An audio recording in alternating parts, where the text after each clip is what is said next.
Ibu dan teman-teman semua. Pada hari ini kami dari kelompok 3 akan membawakan materi mengenai materialitas dan risiko. Sebelumnya izinkan kami untuk memperkenalkan diri terlebih dahulu. Saya Satria Nugraha Jasmara. Yang lainnya? Saya Gabriela Rasakani. Saya Josita Rosa.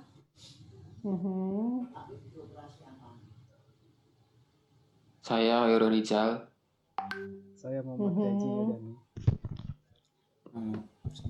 Langsung saja masuk ke materinya ya. Sebelumnya Jadi, kalian ada yang tinggal di Jawa Timur kemarin ada gempa, mudah-mudahan nggak ada ya, nggak ada. Saya Siapa? Aji? Irul. Irul. Iya, di Bu. mana? Saya di Malang, Bu. Oh, terus terdampak kah? Cuman kerasa sedikit aja, Bu. Oh. Kayak di ayunan. Ya, syukurlah ya. Mudah-mudahan yang terdampak juga lekas pulih. Amin. Oke. Silakan. Baik. Jadi pada materi kali ini kira-kira ada 4 bagian yang akan kami jelaskan. Yang pertama ada tingkat risiko audit, lalu kedua ada risiko audit inheran, lalu ketiga risiko pengendalian dan pengendalian internal, lalu yang terakhir menentukan materialitas.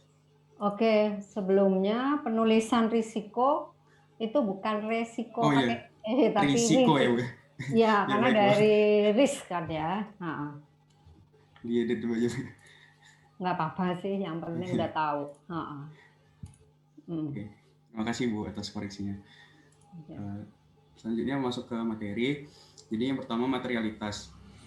Nah, secara umum materialitas itu adalah pertimbangan utama dalam menentukan ketepatan laporan audit yang harus dikeluarkan. Sedangkan menurut FASB 2 atau FASB, materialitas itu ialah besarnya penghapusan atau salah saji informasi keuangan yang menurut seseorang atau auditor tersebut, kesalahan tersebut dapat mempengaruhi atau membuat adanya perubahan keputusan dalam audit gitu. Nah, lalu materialitas ini dalam menentukannya itu ada langkah-langkahnya. Langkah yang pertama yaitu menetapkan pertimbangan pendahuluan materialitas. Lalu yang kedua mengalokasikan pertimbangan pendahuluan tentang materialitas ke segmen-segmennya. Nah, 2 langkah di atas ini merupakan bagian dari merencanakan luas pengujian. Lalu langkah ketiga yaitu mengestimasi total salah saji dalam segmen. Lalu langkah keempat memperkirakan salah saji gabungan. Lalu yang terakhir atau langkah kelima yaitu membandingkan salah saji gabungan dengan pertimbangan pendahuluan atau yang direvisi tentang materialitas tersebut. 3 langkah terakhir ini termasuk dalam mengevaluasi hasil-hasil. Nah, berikutnya yaitu mengenai pertimbangan pendahuluan tentang materialitas. Nah, menurut SAS 107, aturan tersebut mengharuskan auditor untuk menentukan jumlah salah saji gabungan dalam laporan keuangan auditi yang mungkin akan mereka anggap material pada awal audit ketika saat mengembangkan strategi audit secara keseluruhan, atau biasanya disebut preliminary judgment about materiality. Berikutnya akan dijelaskan oleh Aji.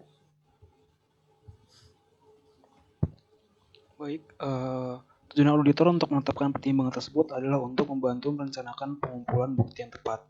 Adapun yang disebut dengan pertimbangan tentang materialitas yang direvisi atau revised judgment about materiality, yaitu selama pelaksanaan audit, auditor seringkali mengubah pertimbangan pendahuluan tentang materialitas. Lanjut.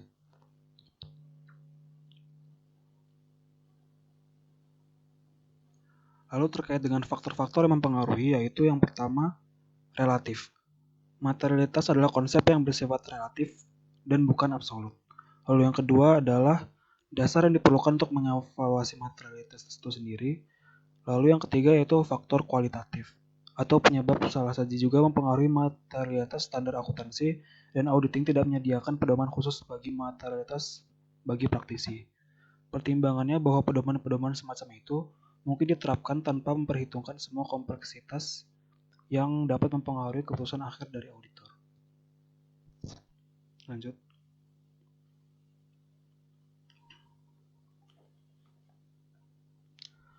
Selanjutnya kita akan mempelajari mengenai alokasi pertimbangan pendahuluan ke segmen-segmen.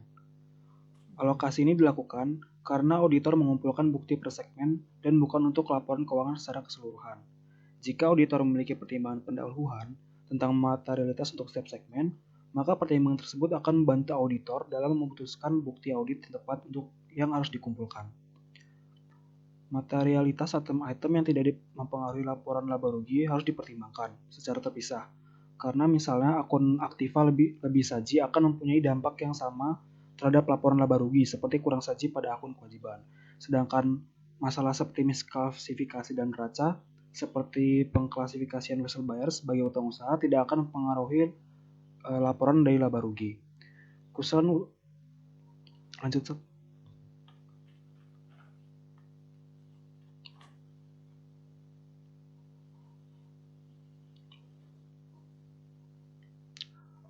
Selanjutnya itu mengestimasi salah saji.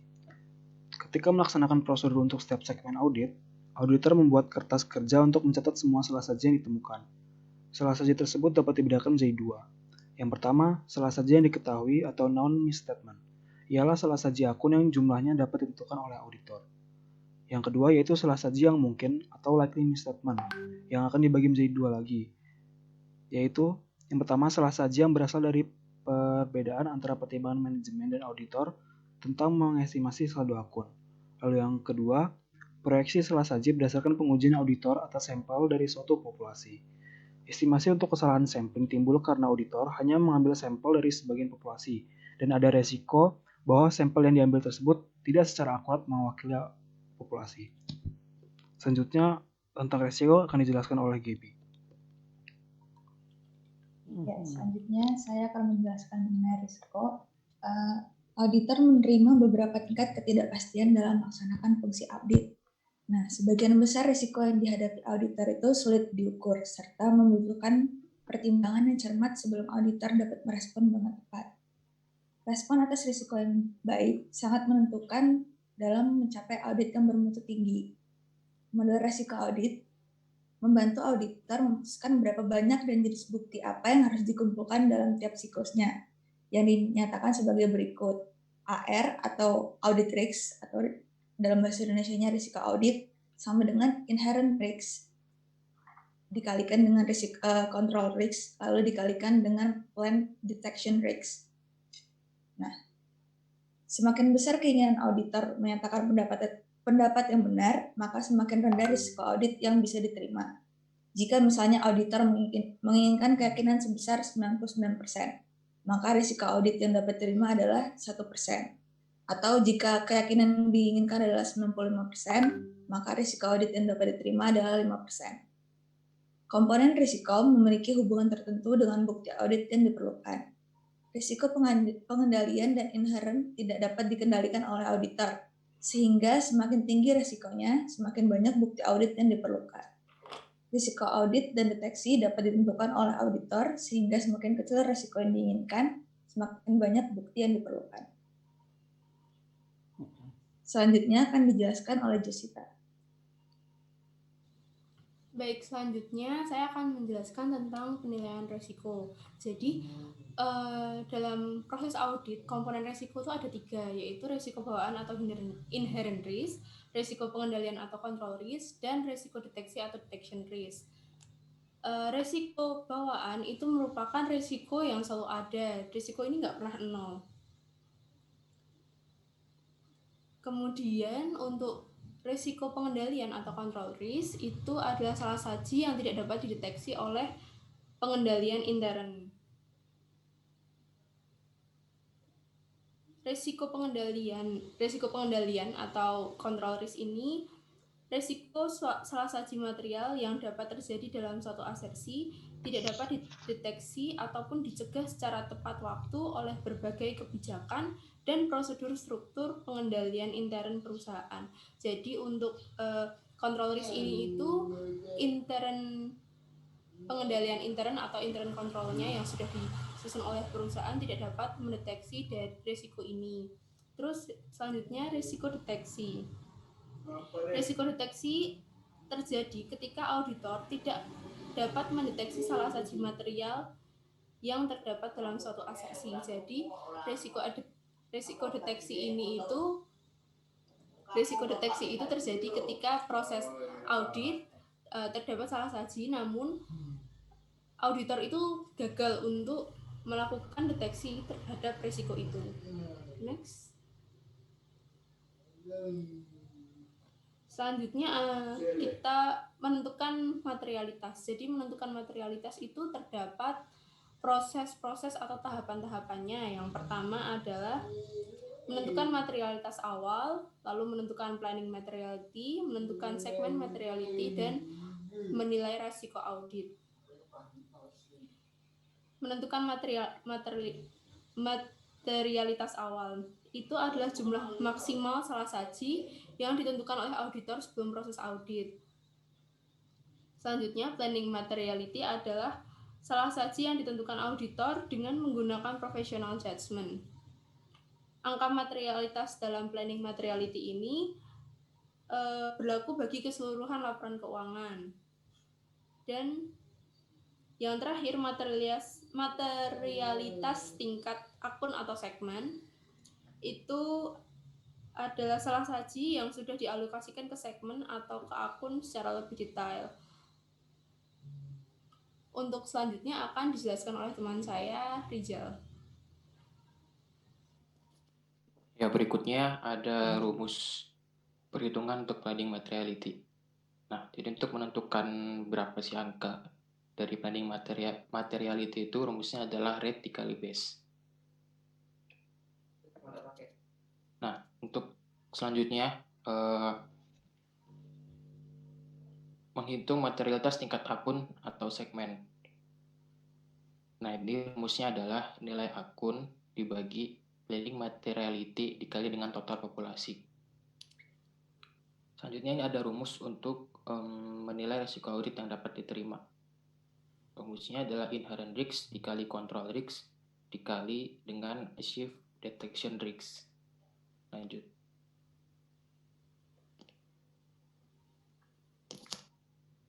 Selanjutnya kita akan membahas tentang risiko bawaan atau inherent risk. Nah, di sini ada faktor-faktor yang mempengaruhi adanya risiko inherent atau risiko bawaan. Yang pertama adalah sifat bisnis klien. Pemahaman auditor atas bisnis klien akan membantu menilai risiko inherent ini. Terus yang kedua adalah hasil audit sebelumnya. Nah, salah saja yang ditemukan dalam audit tahun sebelumnya, ini dapat ditemukan lagi dalam audit tahun berjalan. Oleh karena itu, auditor tidak boleh mengabaikan hasil audit tahun sebelumnya selama mengembangkan proses audit di tahun berjalan. Terus yang ketiga adalah penugasan awal versus berulang.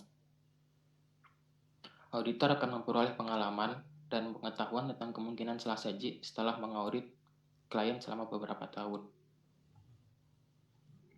Nah, auditor akan menetapkan risiko inherent yang tinggi pada tahun pertama dan mengurangi tingkat risikonya pada tahun berikutnya. Karena audit telah semakin memahami klien. Lalu yang keempat adalah pihak terkait. Nah, pihak yang terkait itu ada perusahaan induk dengan perusahaan anak serta manajemen dan entitas perusahaan.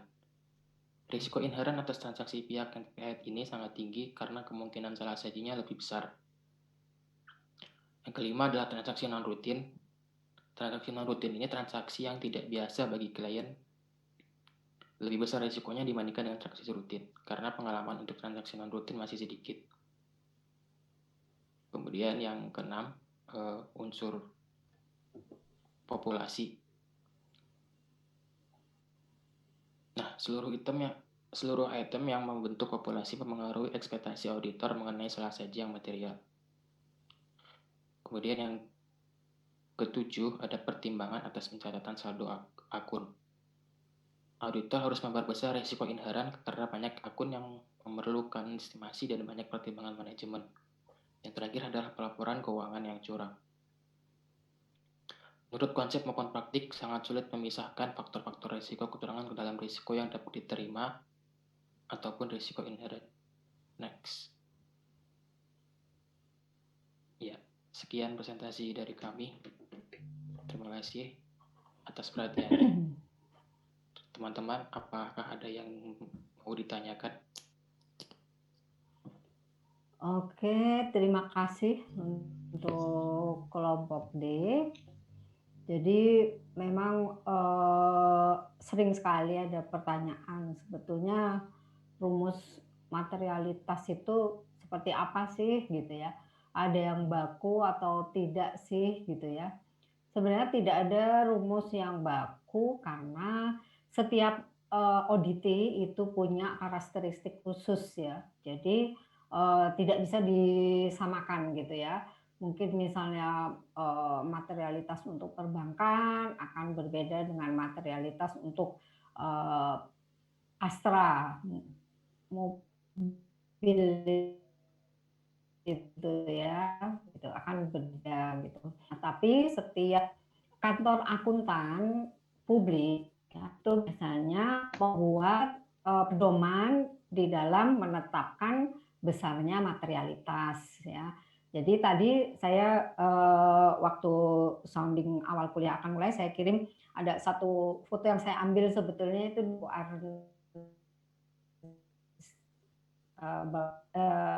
edisi 11 ya.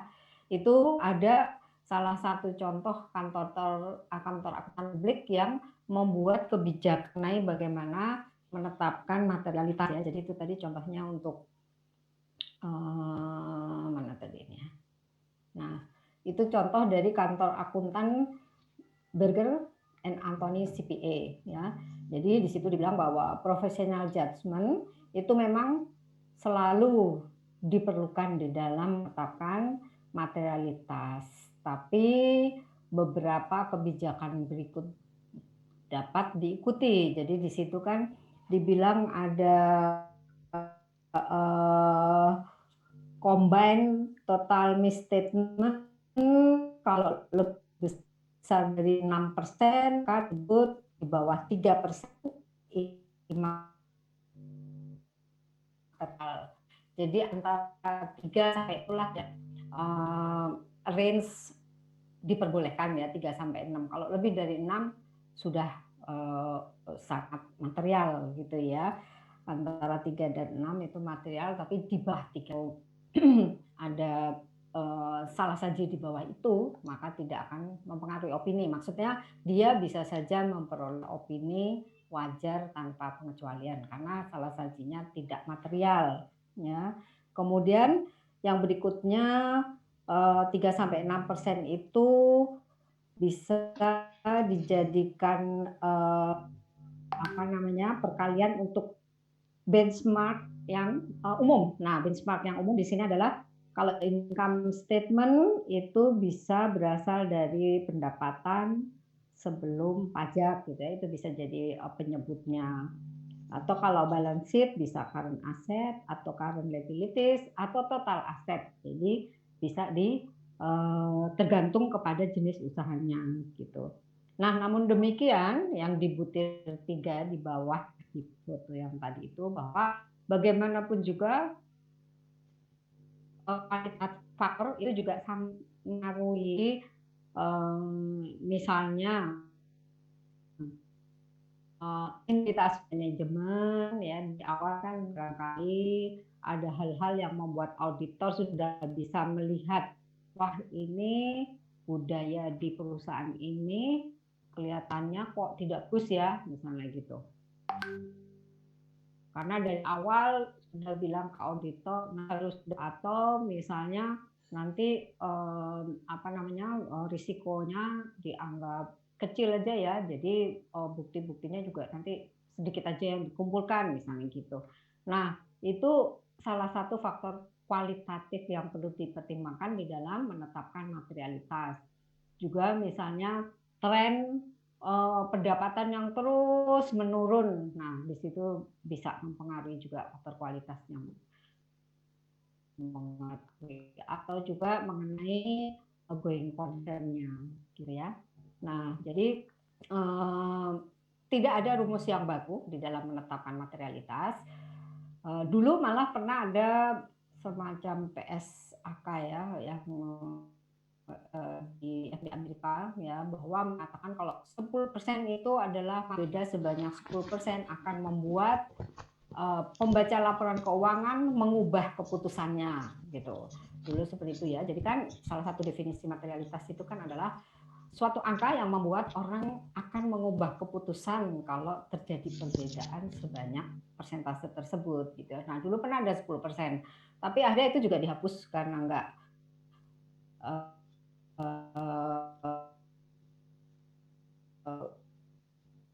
susah untuk praktekkan. Makanya tadi itu persesuaikan untuk setiap jenis usaha ya.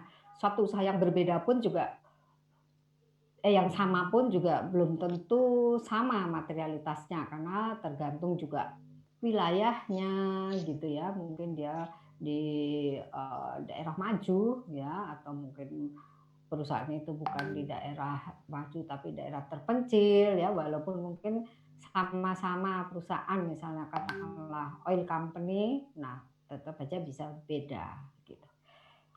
Oke, itu tambahan dari saya ya. Silakan sekarang kelompok C ya untuk mengajukan pertanyaannya. Siapa kelompok C? Ada Izin Rifki, bertanya, Muhammad Bu. Firdaus, Safia, Rahma, Sinta. Oke, siapa ini? 21 Rahma Arifina, Bu. 21 Rahma. Ya, silakan. Ya. Izin bertanya, apakah ada kemungkinan alasan auditor itu merevisi komponen model risiko auditnya? Dan pengaruhnya itu apa terhadap bukti-bukti yang udah direncanakan? Terima kasih. Yang ditanya komponen model atau rumus? Komponen model risiko auditnya, Bu.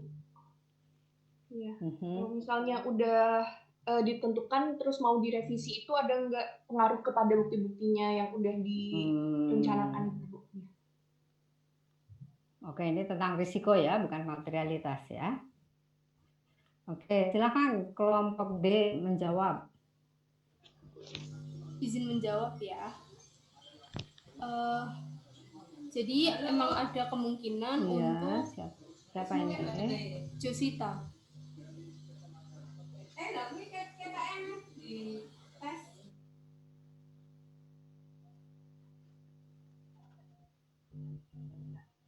Josita, siapa?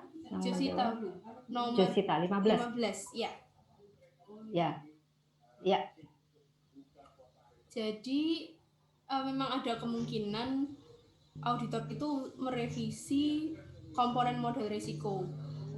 Nanti itu berpengaruh ke materialitasnya. Nah, ketika ini berpengaruh ke materialitasnya, otomatis akan berpengaruh ke bukti auditnya. Jadi pengaruh ke bukti audit itu tuh nggak secara langsung gitu. Kondisinya gini, kalau misalnya si auditor ini mau mempertahankan risiko, jadi mempertahankan risiko, misalnya risiko di tingkat A dipertahankan segitu, itu berarti materialitasnya harus dikurangi dan bukti auditnya harus ditambah. Tapi ketika auditor ini itu ingin mempertahankan materialitas dan mengurangi bukti audit, itu resikonya akan meningkat. Jadi buat resiko sama si bukti audit ini tuh hubungannya berbalik gitu. Iya gitu.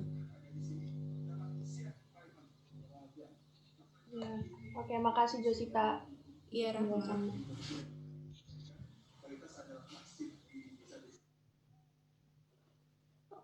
Tambahkan bahwa memang dia mungkin saja merubah model risiko atau merubah angkanya ya. Kalau tadinya 5%, wah ini kok kelihatannya begitu sudah mulai memperdalam, ternyata banyak sekali kesalahan yang tadinya tidak diduga, maka dia akan bisa memperbesar risikonya. Makanya kalau makin besar risiko, maka makin banyak bukti yang harus dikumpulkan ya.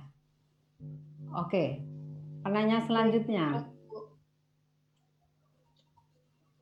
Izin bertanya, Bu. Apa ada kelompok D? Absen 22 Rifki Muhaimin. Oke, ya. Rifki, silakan. Izin bertanya kepada teman-teman di kelompok D. Apakah ada kemungkinan kasus misalnya materialitas sudah ditetapkan bahwa sekian, tiba-tiba hasil salah sajinya nggak melebihi, artinya kan masih aman. Nah, waktu sudah selesai tiba-tiba ada salah satu pemakai laporan keuangan tuh yang keputusannya berubah. Jadi itu tindak lanjutnya gimana? Terima kasih kepada Ibu dan teman-teman kelompok D.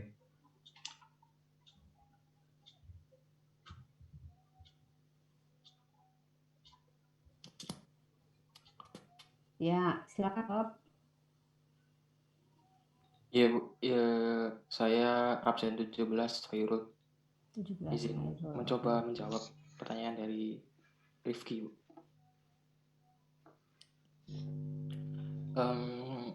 Sebenarnya kalau untuk memengaruhi keputusan laporan pengguna keuangan, mungkin gini ya. Misalnya nih ada contoh auditor menentukan batasan salah saji terhadap institusi A itu 1% dari total aset ya, dari nilai aset yang ada. Nah, nilai asetnya institusi A itu 20 triliun. Jadi kan batas salah sajinya itu kan 200 miliar. Nah, ternyata setelah dilakukan audit, ada salah saji yang didapatkan auditor itu sebesar 199 miliar. Berarti kan itu masih di dalam batas aman ya, belum 200 miliar. Nah, jadi di situ auditor bisa berkesimpulan bahwa tidak terdapat salah saji material terhadap laporan keuangannya. Nah, tapi itu bisa berubah kalau misal ternyata auditor itu menemukan adanya fraud atau kecurangan yang dilakukan oleh manajemen perusahaan. Nah, jadi materialitas itu sebenarnya fleksibel. Kalau misalnya nih setelah diaudit, terus kemudian yang ditemukan salah sajinya cuma 2 miliar kan, itu kan berarti nggak sampai 10%, nggak sampai 1%-nya dari nilai aset keseluruhan ya. Nah, tapi meskipun nggak sampai 1% ternyata ditemukan kecurangan, itu bisa menganggapnya sebagai auditor bisa menganggap itu sebagai hal yang material. Nah, jadi kesimpulannya ada kemungkinan bisa ada kasus di mana salah saji tidak material, tapi kemudian auditor menganggap itu sebagai salah saji material karena adanya kecurangan. Nah, otomatis itu kan akan mempengaruhi keputusan dari pengguna laporan keuangannya. Ya, mungkin itu jawabannya. Apabila ada kesalahan mungkin bisa dikoreksi. Terima kasih. Oke, bagaimana Rifki? Terima kasih Rizal. Jadi intinya fleksibelnya itu ya. Bisa direvisi. Fleksibel. Sama-sama Rifki. Iya, betul. Jadi namanya kan planning materiality. Waktu awal masih direncanakan seperti itu. Tapi begitu di tengah pelaksanaan audit, tiba-tiba ditemukan ada suatu segmen, katakanlah, yang ternyata banyak salah sajinya, ya, besar salah sajinya, atau mungkin ada fraud, seperti yang Khairul contohkan tadi, maka planning materiality-nya bisa berubah, ya. Dan memang sebetulnya kalau ada perubahan materialitas secara keseluruhan akan mempengaruhi walaupun tidak untuk semua pos ya, akan mempengaruhi performance materiality gitu ya. Jadi misalnya secara keseluruhan turun 5%. Nah, tidak setiap segmen itu juga jadi turun gitu ya. Tapi ada yang naik, ada yang turun. Karena kalau terlihat ada kecurangan, kemungkinan fraud, maka materialitas tentu akan dikecilkan ya. Kalau tadinya 5 bisa dikecilkan aja jadi 2. Nah, dengan materialitas 2 itu maka bukti harus lebih banyak lagi supaya bukti-bukti yang mendukung adanya fraud itu sangat kuat ya, atau terbuktilah bahwa itu ada fraud gitu. Ya, jadi memang fleksibel sesuai dengan kondisi setelah dilakukan audit secara mendalam. Ya, silakan lagi. Ada pertanyaan lagi kah?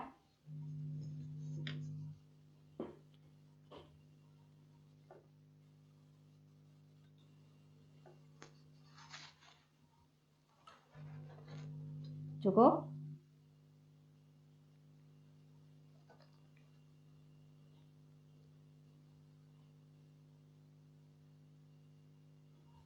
Bagaimana kelompok C?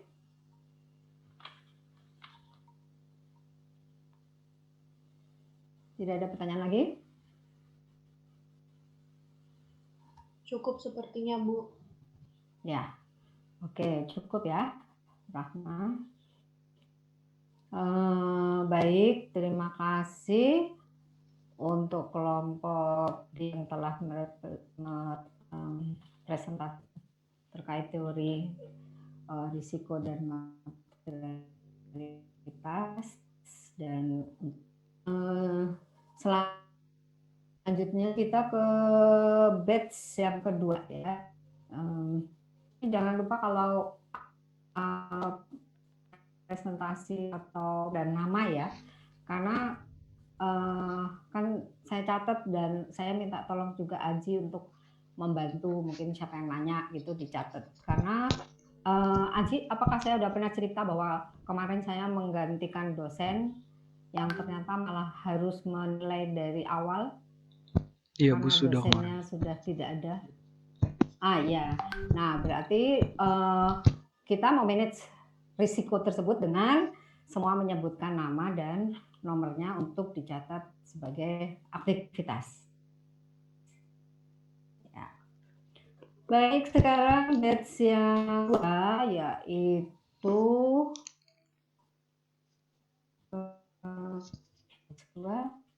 presentasi ya.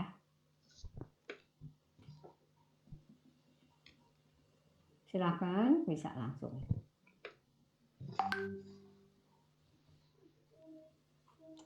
Izin presentasi. Ya.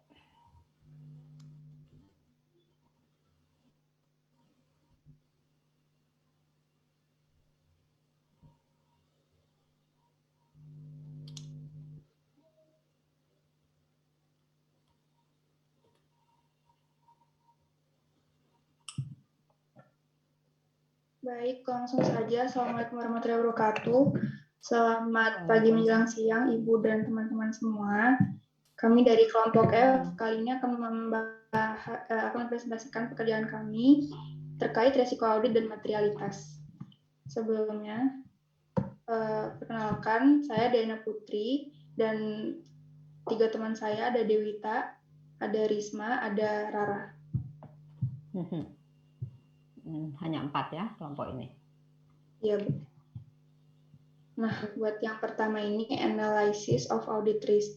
Jadi analisis risiko audit ini dimulai dengan menandai akun-akun pada laporan keuangan perusahaan yang sekiranya terlihat mengalami perubahan yang signifikan. Nah, sebagai contohnya, sesuai yang tertera di soal, kita membuat patokan materialitasnya itu lebih dari 20% dan lebih dari $5.000. Nah, kemudian ditelah lebih lanjut seluruh siklus sebagai bagian dari prosedur analisis awal yang terdiri dari yang pertama ada siklus penjualan dan penerimaan kas, yang kedua siklus pembelian dan pengeluaran kas, yang ketiga siklus penggajian, dan yang keempat siklus pembiayaan.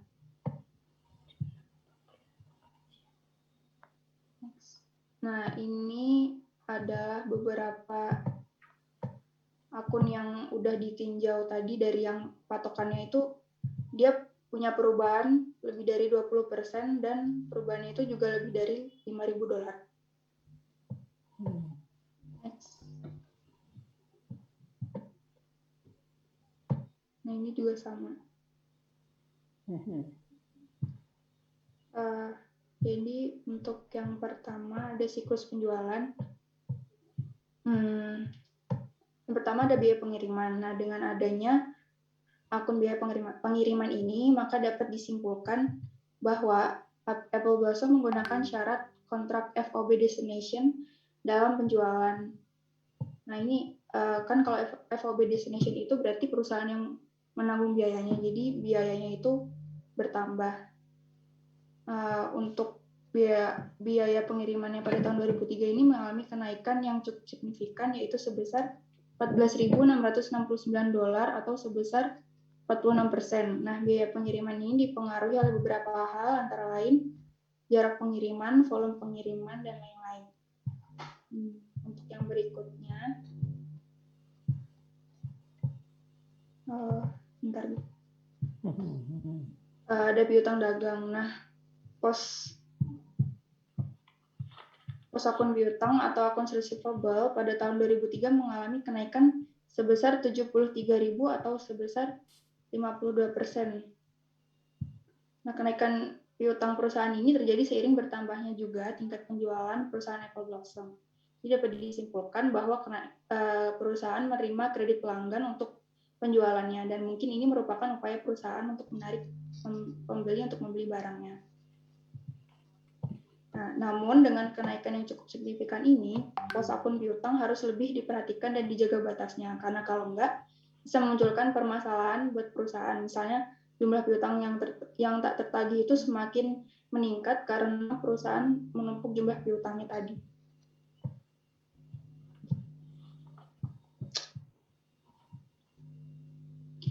Berikutnya itu ada penyisian piutang tak tertagih. Nah, Apple Blossom mencadangkan piutang yang tak tertagih sebesar $19.919 pada tahun 2003.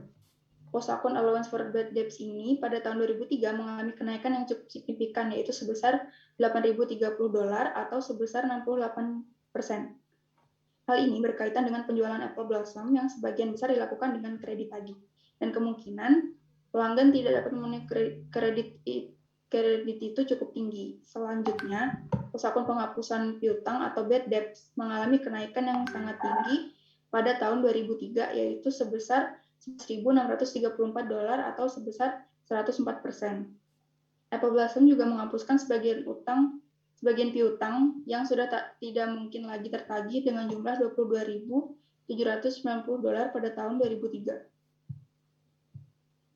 Oke, coba saya bisa lihat tabel yang pertama tadi di slide ini. Tadi ada tabel ya? Iya, ada, Bu.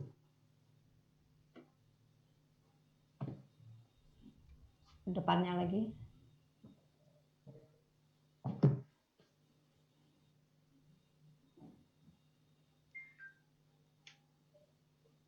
Oke.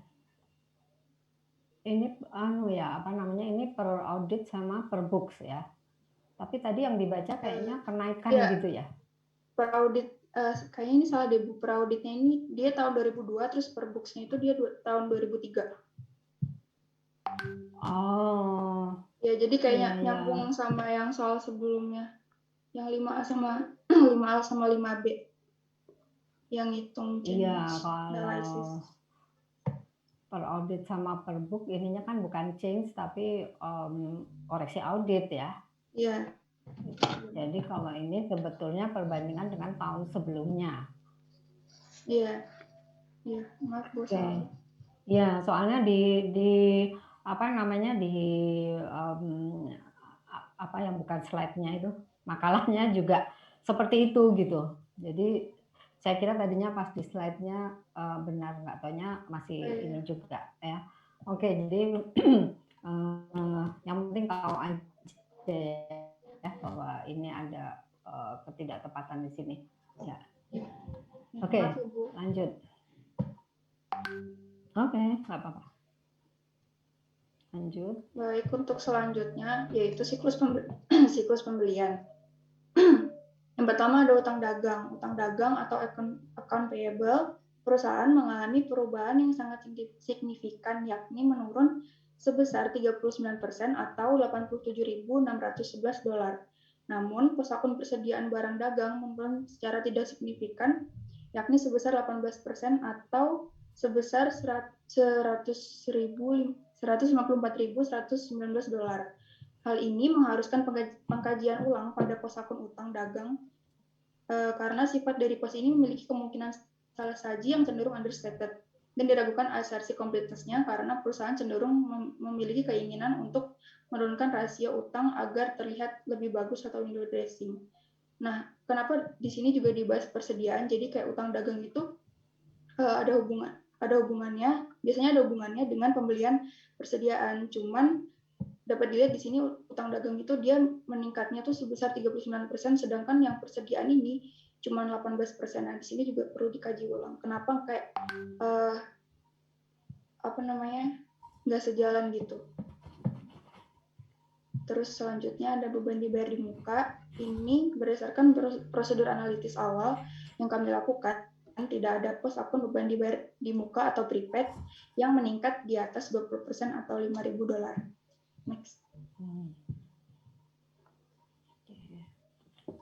Berikutnya ada aset tetap. Nah, pos akun mesin dan peralatan mengalami kenaikan yang sangat signifikan, yakni sebesar 86% atau $465.200. Dan kami akan meneliti lebih lanjut karena pos aset tetap memiliki kemungkinan salah saji yang bersifat overstatement dan menguji asersi utama untuk aset tetap, yaitu existence, dengan melakukan physical examination kepada tiap-tiap aset, terutama mesin dan peralatan. Selain itu, beban depresiasi menunjukkan kenaikan yang signifikan, yakni 25% atau $16.037, serta akumulasi depresiasi mesin dan peralatan yang meningkat secara signifikan, yaitu sebesar 47% atau $24.856. Nah, selanjutnya akan kami uji keakuratan dengan merekalkulasi beban depresiasinya, yang tentu akan mempengaruhi akumulasi depresiasi mesin dan peralatan secara langsung. Selanjutnya, pos akun gain or loss sale of fixed asset juga mengalami penurunan yang sangat tajam, yakni sebesar 182% atau sebesar $33.908. Hal ini mungkin terjadi akibat perusahaan menjual peralatan yang telah usang lalu membeli peralatan yang baru. Berikutnya ada investasi jangka panjang. Pada akun long term investment, berdasarkan analytical procedure yang telah kami lakukan sebelumnya, tidak ada kenaikan atau penurunan yang terjadi pada pos akun ini. Selanjutnya ada biaya profesional. Nah, professional fees merupakan pembayaran upah kepada tenaga ahli seperti akuntan, auditor, dan advokat. Pos akun ini menunjukkan peningkatan yang signifikan, yakni sebesar 178% atau sebesar $23.793. Nah, kemungkinan besar ini tuh disebabkan oleh adanya pembayaran kepada tenaga ahli yang berhubungan dengan sengketa penagihan utang seperti advokat, karena dapat dilihat untuk di change analysis-nya, jadi perubahan dari tahun 2002 ke tahun 2003 itu bertambah untuk piutangnya sendiri. Jadi perusahaan ini terlihat mengalami kesulitan dalam hal penagihan piutang. Yang selanjutnya akan dijelaskan oleh teman saya. Selanjutnya itu ada siklus penggajian dan personalia. Ini tuh melibatkan pekerjaan dan pembayaran berkaitan dengan pegawai. Nah, di sini itu yang kita analisis risikonya itu ada 5 pos akun. Yang pertama itu ada beban usaha dan gaji pegawai. Di sini untuk akun beban upah dan gaji pegawai itu mengalami peningkatan sebesar 6% dibandingkan dengan tahun sebelumnya. Ini karena apa? Karena bisa saja perusahaan itu menambah karyawannya atau ada peningkatan gaji karyawan, makanya mengalami peningkatan di sini. Tapi di sini yang perlu diperhatikan adalah apabila ada kesalahan di mana karyawan yang digaji lebih tinggi atau mungkin ada karyawan fiktif.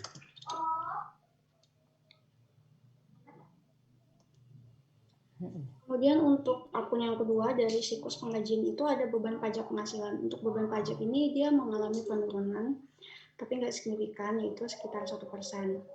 Lalu yang ketiga ada beban pajak penghasilan di muka.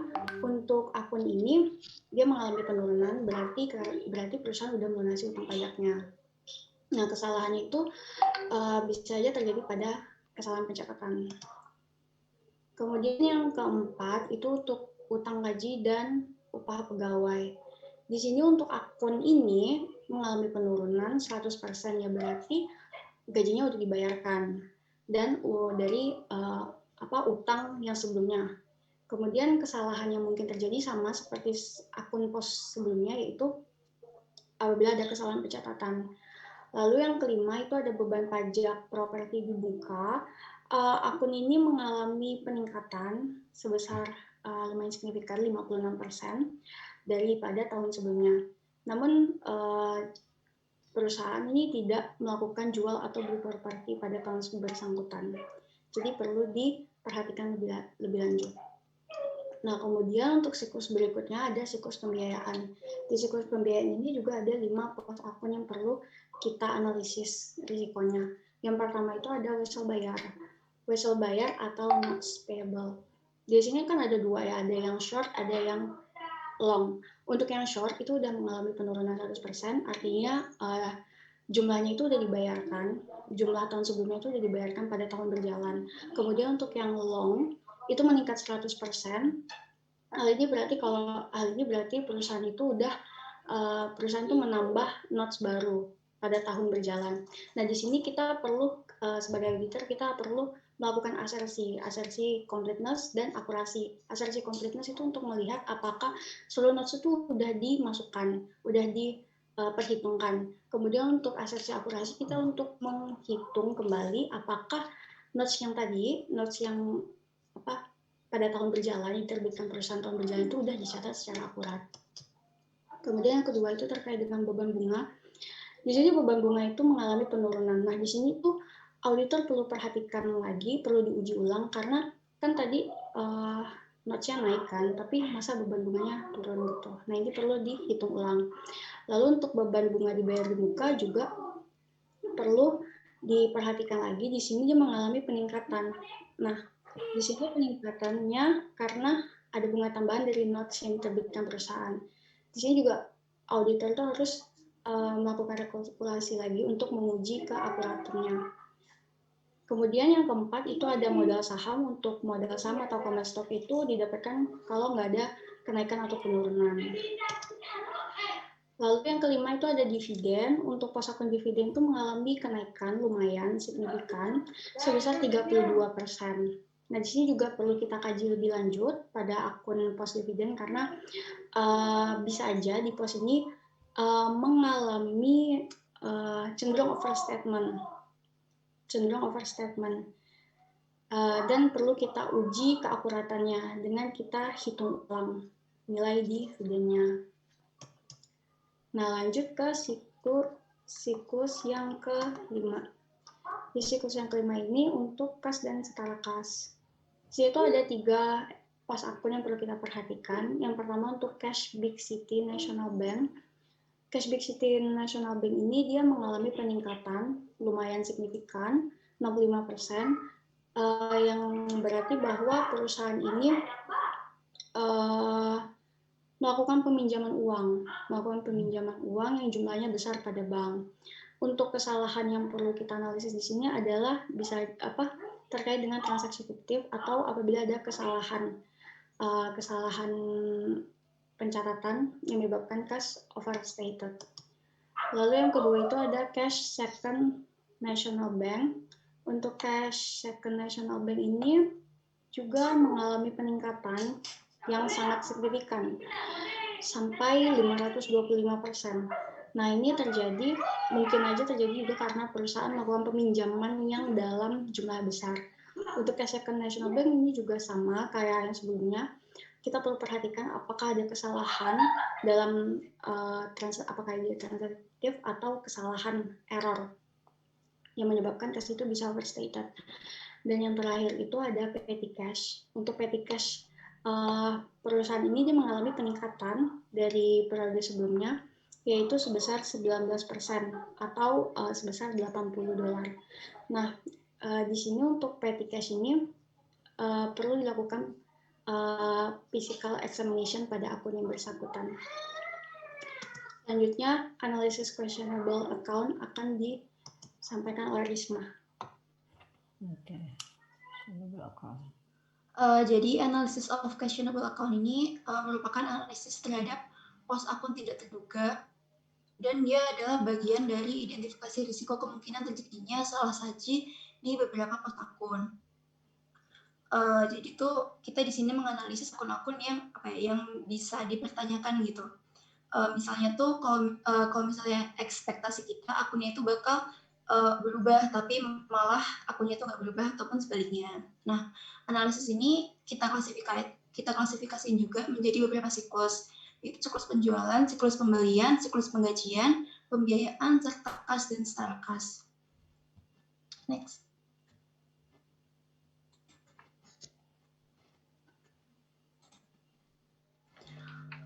Kemudian yang pertama itu di siklus penjualan.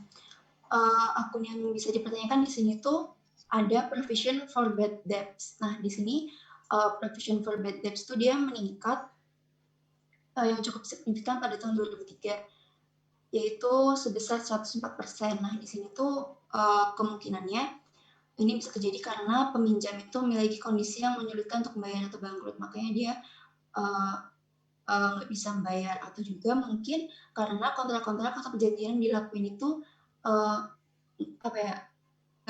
nggak dibuat dengan jelas dan dilindungi hukum. Kemudian next. Kemudian di siklus pembelian bisa kita lihat kalau akun machinery dan equipment itu dia mengalami peningkatan yang signifikan dari 540.000 ke 1.006.045. Nah, ini sekitar 86% peningkatannya. Nah, jadi diekspektasikan di sini tuh Apple Blossom itu membeli aset pada machinery dan equipment ini tuh dengan list, bukan notes payable. Nah, tapi pas tahun 2003 ini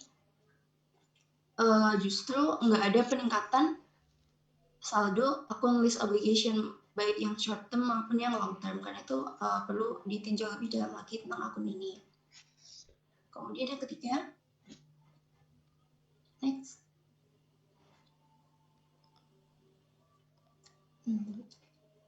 Yang ketiga itu ada di siklus penggajian. Nah, di siklus penggajian ini perusahaan itu dia nggak melakukan jual beli properti pada tahun 2003. Namun di sini tuh terjadi kenaikan sebesar 7.875 pada akun beban pajak properti akrual. Dan ini merupakan perubahan yang cukup besar jika dibandingkan pas tahun kemarin tuh peningkatan dari tahun sebelumnya cuma sekitar 4.613.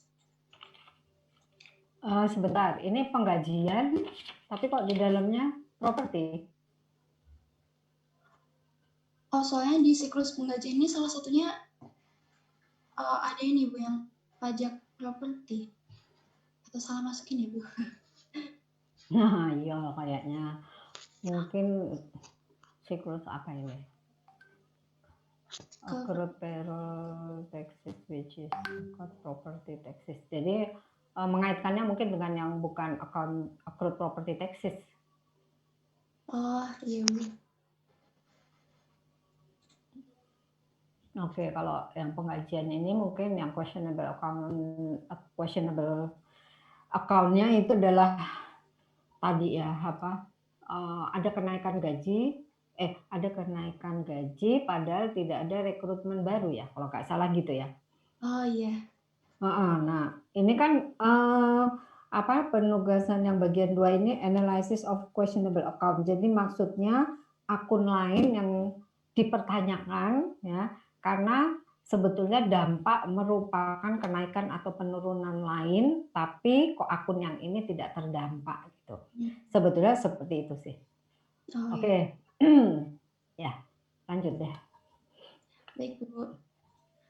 Kemudian selanjutnya itu ada siklus pembiayaan. Nah, jadi pas tahun 2003 ini perusahaan itu dia menerbitkan notes baru yang ditandai dengan kenaikan akun notes payable yang long term. Nah, ini di sini ada peningkatan dari 0 ke 475.000. Nah, seharusnya kalau misalnya kita menerbitkan notes payable itu kan kita juga bayar interest secara rutin. Nah, jadi harusnya interest expense juga ikut mengalami kenaikan. Tapi di sini interestnya itu justru mengalami penurunan sebesar 23%. Maka karena itu kita harus analis lebih dalam lagi kenapa bisa terjadi penurunan padahal harusnya jadi peningkatan. Kemudian yang kelima.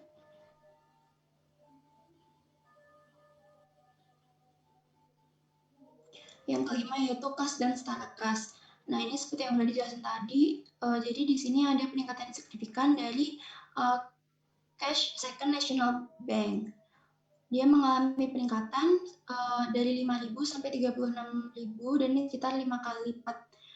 Nah, padahal tuh di sini tidak disertai dengan peningkatan akun terkait pendapatan. Karena itu kita harus lihat apakah perusahaan itu mengambil pinjaman untuk mendapatkan kas ini atau gimana. Gitu. Kemudian untuk bagian selanjutnya, assessment of the risk of financial failure akan dijelaskan oleh teman saya, Rara. Baik, saya akan menjelaskan tentang assessment of the risk of financial failure. Analisis ini dilakukan untuk mengetahui resiko kegagalan suatu perusahaan dengan menggunakan analisis rasio perusahaan yang kemudian dibandingkan dengan rasio benchmark perusahaan lainnya. Perusahaan yang bergerak menuju kebangkrutan diindikasikan dengan beberapa permasalahan audit yang signifikan. Next.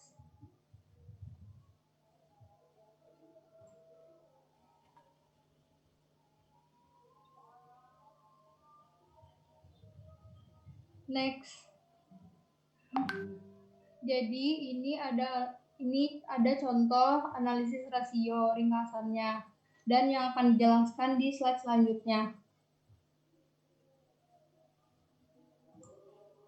Rasio likuiditas itu terdiri dari current ratio dan quick ratio. Yang pertama itu ada current ratio. Perusahaan itu mengalami kenaikan dari 3,17 ke 6,77 dan angka tersebut berada di atas median yang berkisar 1,9. Hal ini menunjukkan bahwa perusahaan sangat mampu untuk membayar kewajiban jangka pendeknya. Namun, rasio yang bertambah cukup besar ini dapat mengidentifikasikan bahwa aset lancar itu kurang dikelola dengan baik atau ideal aset. Yang kedua itu ada quick ratio. Quick ratio itu dimiliki perusahaan apabila meningkat dari tahun sebelumnya sebesar 2,5 dan dia berada jauh di atas median. Hal ini menunjukkan bahwa kemampuan perusahaan itu dalam membayar kewajiban lancarnya itu selain persediaan sangatlah baik. Lalu selanjutnya ada activity ratio. Activity ratio itu terdiri atas akun receivable turnover, days receivable, inventory turnover, days inventory, dan aset turnover. Yang pertama yang saya akan jelaskan adalah akun receivable turnover. Yang dapat dilihat di sini, dia mengalami penurunan sebesar 8,39.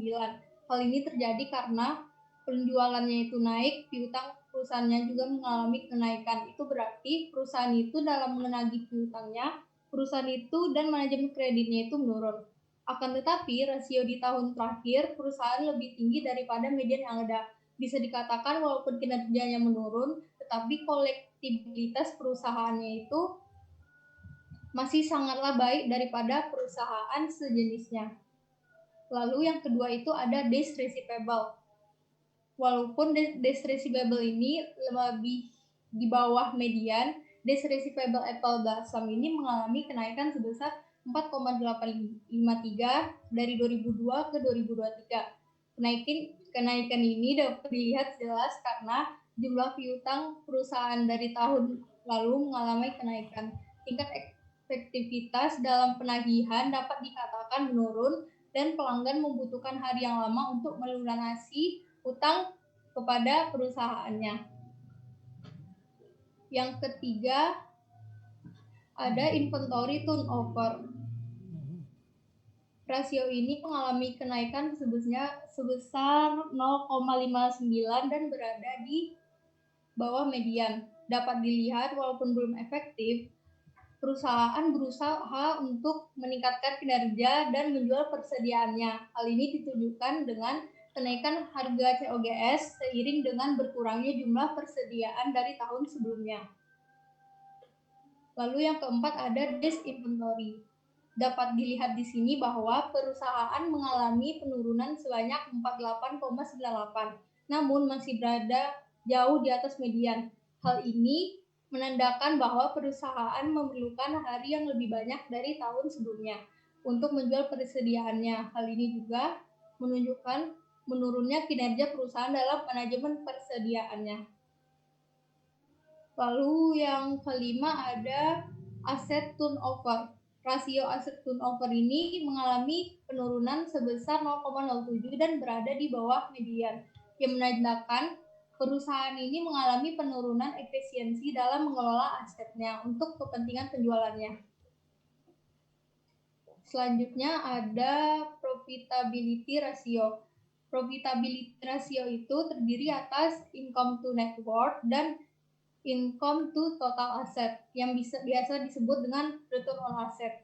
Yang pertama itu ada income to net worth. Seperti ilustrasi di atas, income to net worth itu perusahaan berjalan konstan dan berada di atas median. Hal ini mengidentifikasikan bahwa perusahaan sudah cukup baik untuk mengelola asetnya untuk menghasilkan keuntungan. Yang kedua itu ada income to total asset atau return on asset yang bisa dilihat di sini. Perusahaan itu berjalan konstan dari tahun sebelumnya dan tetap berada di atas median. Hal ini mengidentifikasikan bahwa perusahaan sudah cukup baik untuk mengelola asetnya dan menghasilkan keuntungan. Lalu yang terakhir ada leverage ratio. Leverage ratio itu sendiri ada liabilities to net worth.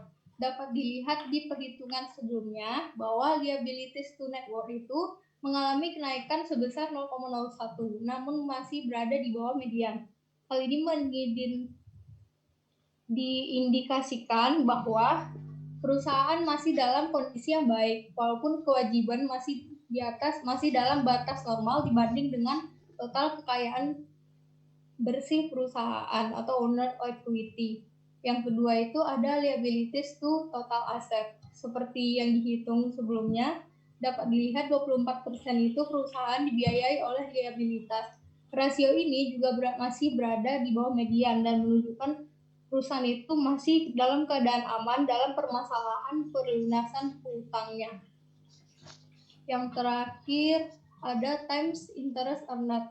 Time interest earned itu adalah perusahaan diketahui mengalami kenaikan sebesar 5,3 dan berada di atas median. Hal ini menunjukkan kemampuan perusahaan itu membayar bunga dan hutangnya itu masih sangat baik. Selanjutnya yang keempat ada overall appraisal of audit risk.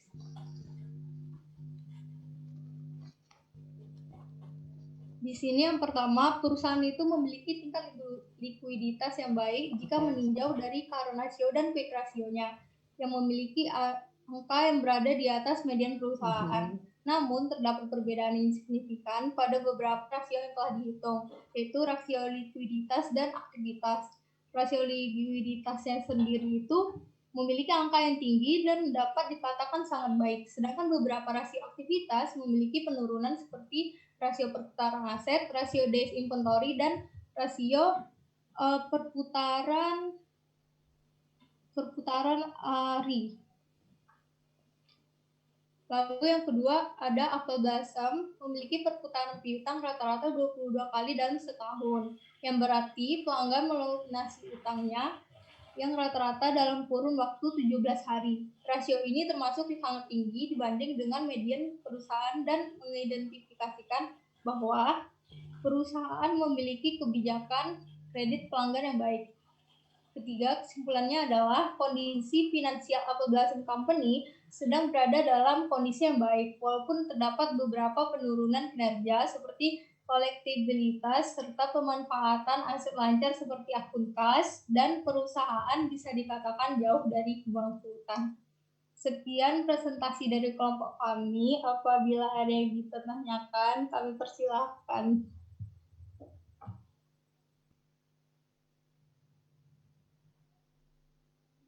Ya, terima kasih grup F. Oke, atas presentasinya terima kasih. Sebetulnya tadi misalnya ada apa tadi ya, misalnya petty cash itu jumlahnya meningkat dari tahun lalu gitu ya. Tadi kan dikatakan akan dilakukan physical examination mengenai uang petty cash tersebut ya.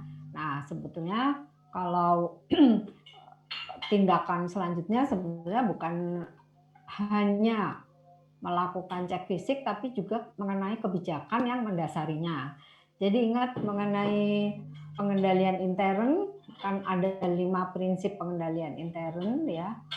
Yang pertama pemisahan fungsi, kedua otorisasi, ketiga pengamanan atas aset, ya, kemudian ada pengamanan atas catatan dan review internal. Nah, jadi kalau ada perubahan-perubahan seperti itu harus dilihat mengenai legalitasnya. Jadi ada besarnya petty cash gitu, itu pasti karena ada kebijakan pimpinan. Nah, kebijakan pimpinan itu yang menjadi dasar berapa sih petty cash yang harus ada. Nah, jadi kalau ada kenaikan seperti tadi, bukan hanya physical examination, tapi juga dilihat ada tidak otorisasi atas kenaikan petty cash tersebut.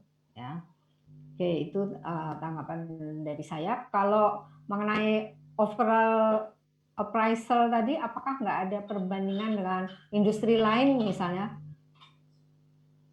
di data yang ada? Misalnya, jadi kalau ada perbandingan industri yang lain, maka kemungkinan dia akan bangkrut gitu. Misalnya seperti itu. Adakah? Kebetulan kami meninjaunya Bu per tahunnya, jadi bukan ke industri lain.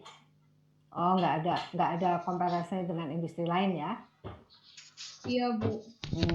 Oke. Jadi kalau di real audit itu untuk yang audit risk juga perlu dilihat kepada industri lain, posisi dia seperti apa ya, jadi apakah kemungkinan bangkrut atau juga integritas manajemennya. Kalau ini memang Apple Blossom kalau dari awal bagus ya integritasnya, walaupun tidak ada manual-manual mengenai integritas, kode etik ya, tapi pelaksanaannya kata auditornya sudah bagus. Kata auditornya. Kita juga nggak tahu karena kan auditornya udah 14 tahun meriksa. Itu harusnya hal yang tidak baik ya. Pemeriksaan itu untuk kap yang sama paling 3 tahun atau maksimal 5 tahun. Habis itu harus ganti akuntan publiknya. Kalau tidak nanti bisa lama-lama tidak independen. Oke, terima kasih grup F. Selanjutnya grup E untuk mengajukan pertanyaannya, silakan E.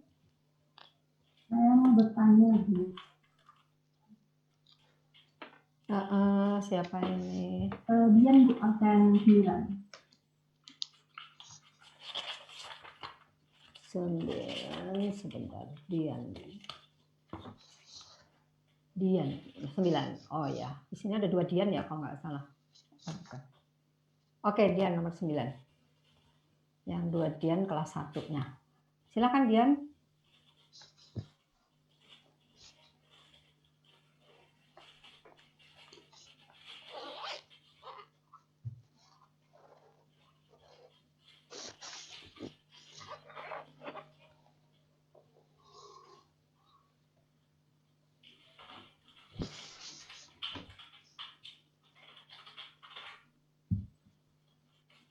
Ya, hilang ya suaranya.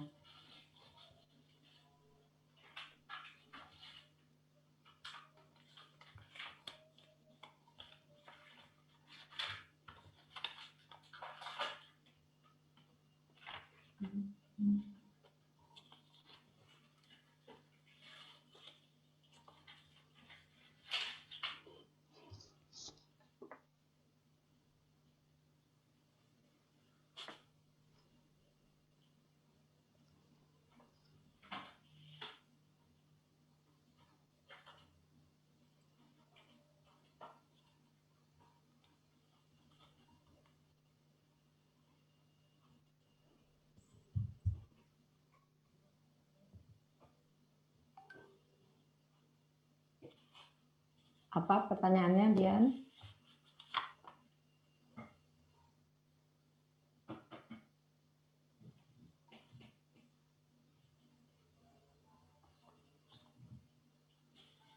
Atau kalau sinyalnya kurang bagus, bisa yang lain dulu, nanti baru Dian.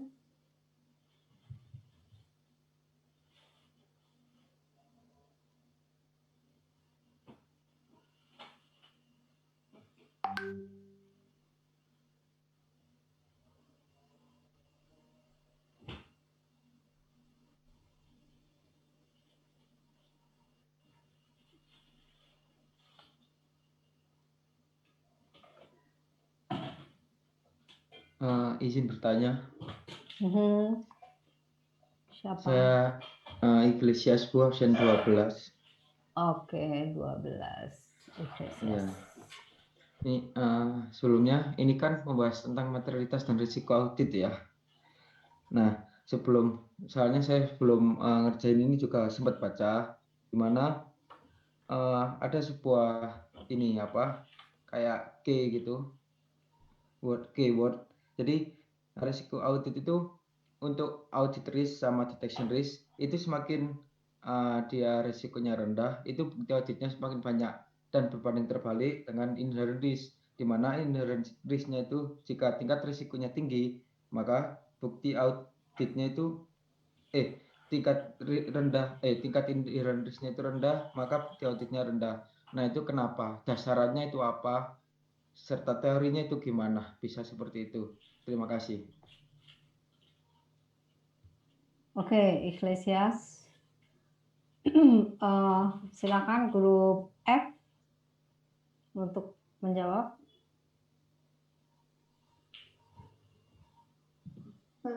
Saya izin mencoba menjawab, Bu. Siapa? 8 Diana. 8 Diana Putri. Iya.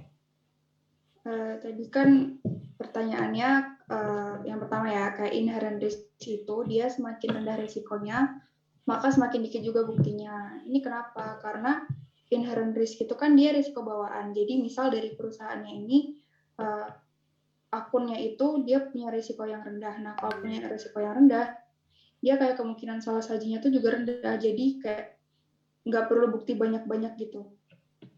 Karena kalau gimana ya, kayak kemungkinan salah saji rendah itu ya udah gitu, cukup buktinya tuh secukupnya aja gitu. Cuman kalau yang audit risk ini kenapa kalau misal dia semakin rendah tingkat risikonya tapi dia perlu bukti yang banyak gitu. Nah, semisal nih suatu perusahaan ini dia ngasih buktinya itu cuma dikit.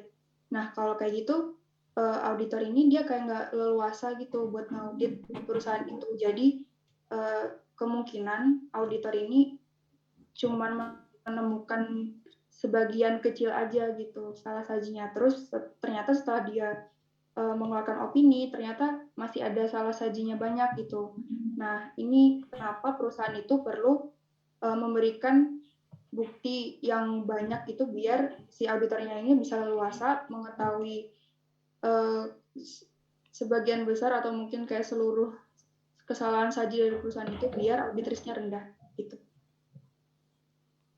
Gimana ya? Gimana, Iglesias? Iya, Bu. Cukup jelas. Masih sudah dapat filosofinya?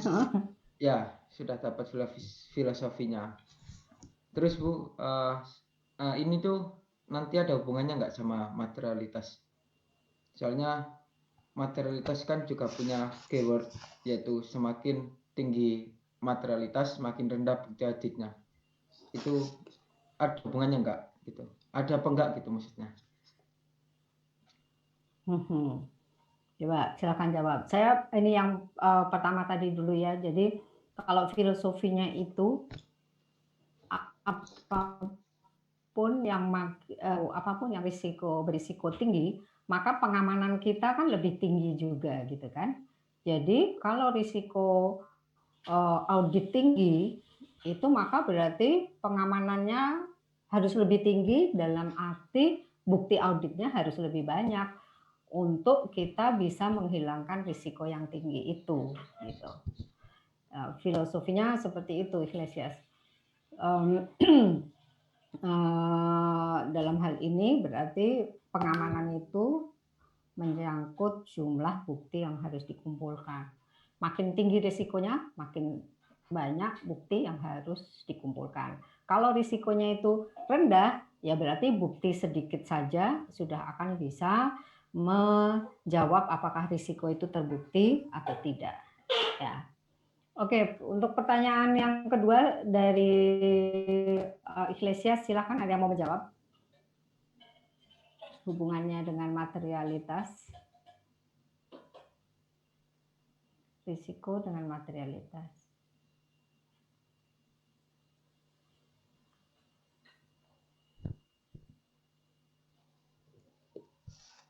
Kelompok E mencoba menjawab. Kelompok F.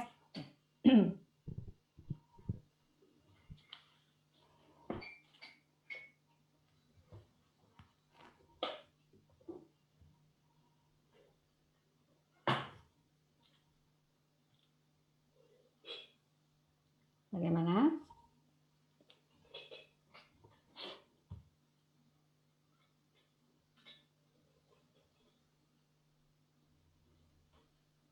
Ya.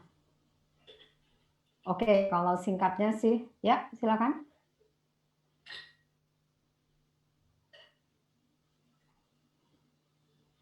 Siapa yang akan menjawab? Jawaban salah tidak akan mengurangi nilai. Karena keaktifannya yang dinilai ya. Kalau mau jawabannya nanti jangan takut kalau salah, nanti kan ada yang membenarkan. Permisi Bu, mau izin mencoba menjawab. Risma ya? Iya, absen 23. Tadi dia bertanyanya ini ya, hubungan antara materialitas sama risiko audit. Iya. Bentar. Kalau menurut saya tuh sebenarnya agak ini ya, patokannya tuh agak beda gitu deh, sepemahaman saya. Soalnya kalau materialitas tuh dia melihatnya tuh gimana ya? Kalau materialitas tuh dia ngelihat misalnya laporan keuangan itu bakal dipakai sama siapa, nah kemudian dia nentuin dari situ materialitasnya tuh seberapa. Nah, kalau misalnya materialitasnya rendah, berarti itu apa ya, salah saja yang diampuni itu cuma dikit aja gitu bolehnya. Jadi dia pengen laporan keuangan itu benar-benar dikit gitu salah sajinya. Nah itu, tapi kalau misalnya risiko audit tadi itu hubungannya tuh kayak berhubungan langsung gitu sama bukti. Tapi kalau materialitas ini sebenarnya hubungannya agak jauh sama bukti. Gitu nggak? Ya, jadi kalau risiko memang berhubungan langsung dengan bukti ya. Kalau materialitas itu lebih kepada gini, kalau apa ya, materialitasnya rendah ya, sebetulnya ada juga hubungannya ya, tapi mungkin tidak terkait langsung. Kalau materialitasnya rendah itu berarti sedikit ditolerir kesalahannya gitu. Materialitas yang rendah berarti kesalahan yang boleh harus sedikit, kan gitu ya. Kalau harus sedikit salahnya, berarti bukti yang dikumpulkan harus banyak gitu untuk mengetahui apakah memang kesalahan itu hanya sedikit gitu. Gimana ya mengkalimatkannya? Yang jelas gini, kalau materialitas rendah itu berarti hanya boleh sedikit kesalahan yang ditolerir gitu. Nah, jadi misalnya kasnya ada misalnya 5M, tapi materialitasnya hanya 1/mil, berarti hanya 5.000. Berarti ada kesalahan 5.000 saja, ya, katakanlah 6.000 di atas 5.000, maka itu sudah dianggap material, sudah dianggap salah gitu. Nah, untuk membuktikan itu, maka hampir semua transaksi kas harus diperiksa gitu. Seperti itu. Ya. Gimana Iglesias? Iya Bu, jadi berarti gini Bu ya, gimana ya, kalau audit risk sama data service itu kan berarti hubungannya itu sama nantinya. Jadi kalau semua audit risk itu rendah, berarti kan nantinya untuk auditnya itu memerlukan bukti yang banyak karena risk karena auditricenya ini tersaringnya sedikit gitu Bu ya. Nah, sedangkan untuk materialitas itu masalah kayak oh ini 5.000. Ini 5.000 ini dari mana benar-benar dicari gitu. Ini perkara kayak keyakinan gitu Bu. Iya apa enggak Bu? Jadi kalau audit risk itu kan kemungkinan tidak tercapainya tujuan audit ya, atau kemungkinan salahnya memberi opini setelah itu keluar, laporan keluar. Jadi makin tinggi risiko gitu, memang larinya ke pengumpulan buktinya harus banyak gitu, supaya opini yang dikeluarkan itu nanti tidak salah gitu. Makanya harus pembuktian yang banyak gitu supaya tidak banyak kalau ada kesalahan terdeteksi seluruhnya sehingga opini tidak salah. Kira-kira gitu. Iya, siap. Gitu, Terima kasih. oke? Ya. Terima kasih kelompok F juga. Lanjut pertanyaan lagi.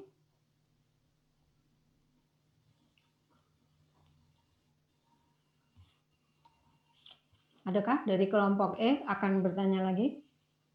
Tadi Dian, Mbak, mungkin sudah nyambung akan jadi pertanyaan Dian? Jadi Bu. Oh ya, itu Dian nulis. Coba kelompok F, silakan membaca pertanyaan Dian. Saya coba bacanya Bu. Ya. Izin bertanya Bu, tadi pada bagian analisis risiko disebutkan bahwa account receivable dan freight expense mengalami kenaikan signifikan. Yang mau saya tanyakan, kenapa kenaikan nilai pada dua akun tersebut nggak diikuti dengan kenaikan sales yang signifikan juga? Oke.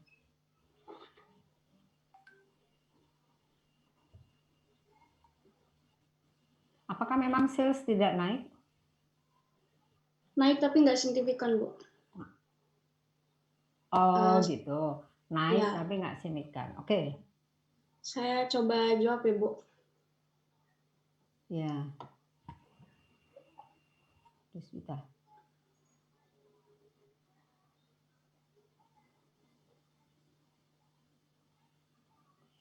Ya, jadi kenapa akun sales mengalami kenaikan tapi nggak signifikan, sedangkan akun freight expense dan akun piutangnya itu bisa naik signifikan.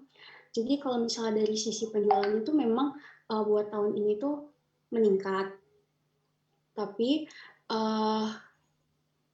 untuk akun freight expense-nya itu kenapa dia bisa meningkat banget atau secara signifikan tuh karena bisa aja perusahaan ini penjualan pada tahun berjalan itu di luar negeri semua. Nah, di luar kota semua.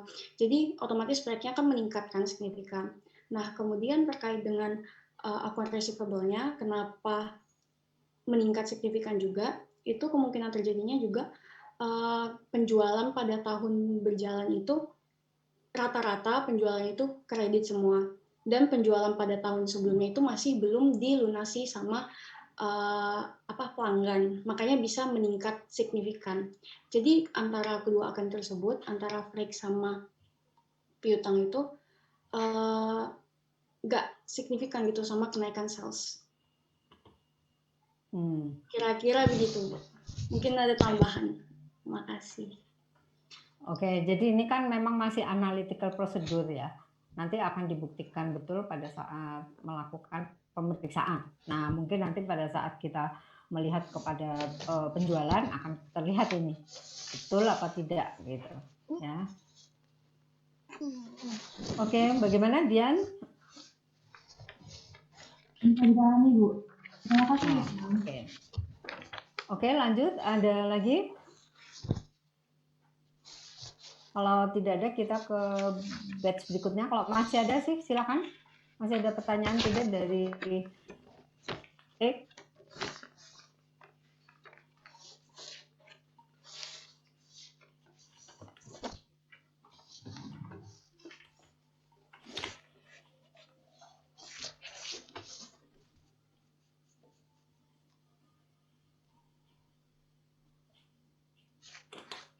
Oke. Tidak ada. Terima kasih untuk F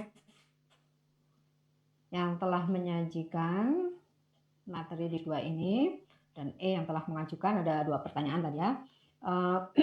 Selanjutnya kita ke batch 3 ya. Silakan A dan B. B yang menyajikan ya. Baik, Bu. Batch 3. Izin untuk share screen. Ya, silakan.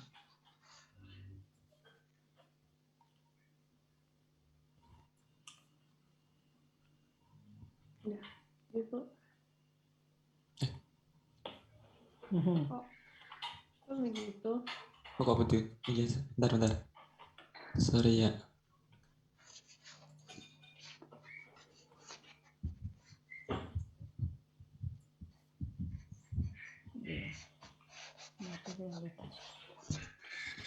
Sebentar ya. Ya.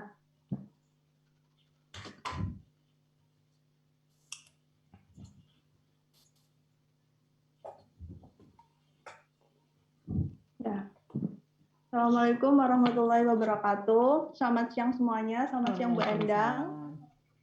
Kami dari kelompok 3 Kelompok B. kelompok B maksud saya, akan mencoba mempresentasikan hasil diskusi kami kemarin, di mana anggota kelompoknya yang pertama ada Antika nomor urut 2, kemudian ada Bernita nomor urut 5, ada saya Nabilah nomor urut 20, ada Sarah Latifah nomor urut 25, sama Yahya nomor urut 29.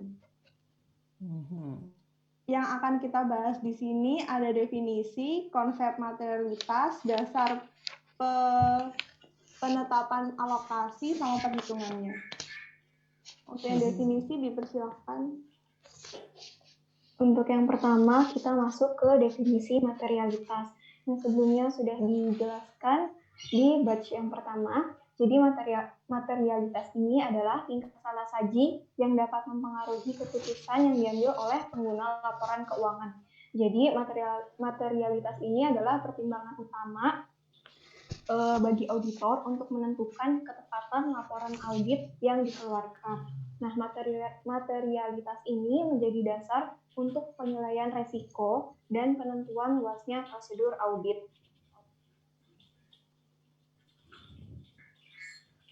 Berikutnya untuk konsep materialitas, itu terdiri dari overall materiality dan performance materiality. Untuk overall materiality akan saya jelaskan, materialitas untuk laporan keuangan secara keseluruhan atau overall materiality itu didasarkan pada kearifan profesional auditor mengenai jumlah terbesar salah saji dalam laporan keuangan tanpa mempengaruhi keputusan ekonomis pemakai laporan keuangan.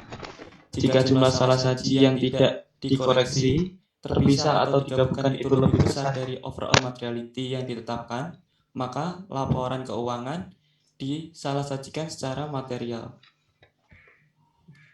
Idealnya, auditor itu pada awal masa penugasan audit terlebih dahulu menetapkan nilai kesalahan penyajian gabungan dalam laporan keuangan yang menurutnya adalah material.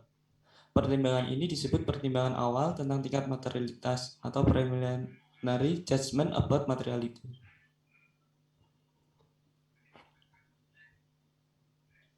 Kemudian yang selanjutnya, konsepnya itu ada performance materiality, digunakan untuk menekan risiko sampai ke titik rendah yang dapat diterima. Jadi materialitas ini itu bisa juga disebut materialitas pelaksanaan, di mana auditor untuk menekan risiko sampai ke titik yang lebih rendah itu, resiko yang ditekan adalah besarnya salah saji yang melampaui angka materialitas. Dan salah saji yang dimaksud adalah akumulasi salah saji yang tidak dikoreksi entitas dan tidak teridentifikasi oleh auditor. Jadi performance materiality ini akan selalu lebih rendah daripada overall materiality. Next. Performance materiality dirancang untuk memastikan salah saji yang lebih kecil dari overall materiality yang tadi. Kemudian yang kedua itu menyediakan suatu margin atau penyangga untuk salah saji yang tidak terdeteksi. Penyangga di sini adalah selisih antara gabungan seluruh salah saji yang terdeteksi tetapi tidak dikoreksi dengan overall materiality-nya. Next.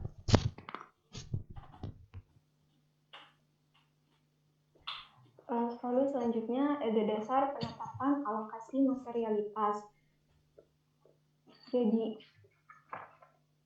untuk pengalokasiannya ini, materialitas ini, umumnya itu mayoritas auditor menentukannya ke akun-akun neraca daripada akun di laporan laba rugi. Karena sebagian besar salah saji yang ada di laporan laba rugi ini memiliki tingkat pengaruh yang sama besar dengan akun neraca karena diberlakukannya sistem double entry. Selanjutnya ada kesulitan utama dalam menentukan alokasi tingkat materialitas ke akun neraca, yaitu ekspektasi auditor bahwa sejumlah akun mengandung lebih banyak salah saji. Jadi yang harus dipertimbangkan adalah besarnya salah saji dan biaya audit untuk memperoleh bukti audit itu.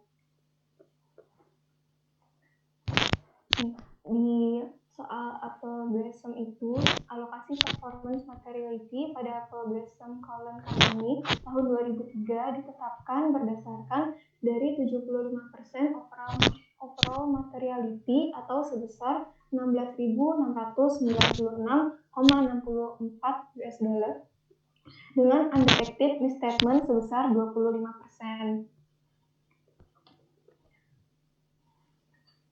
Nah, selanjutnya alokasi untuk performance materialitas di tiap-tiap akun. Untuk akun petty cash, prepaid insurance, office supplies, inventory, dan lainnya, itu menambahkan alokasi sebesar 107,02 dolar. Ini berarti kami mengalokasikan batas salah saji yang dapat ditoleransi itu sebesar 107,02 untuk setiap akun-akun tersebut.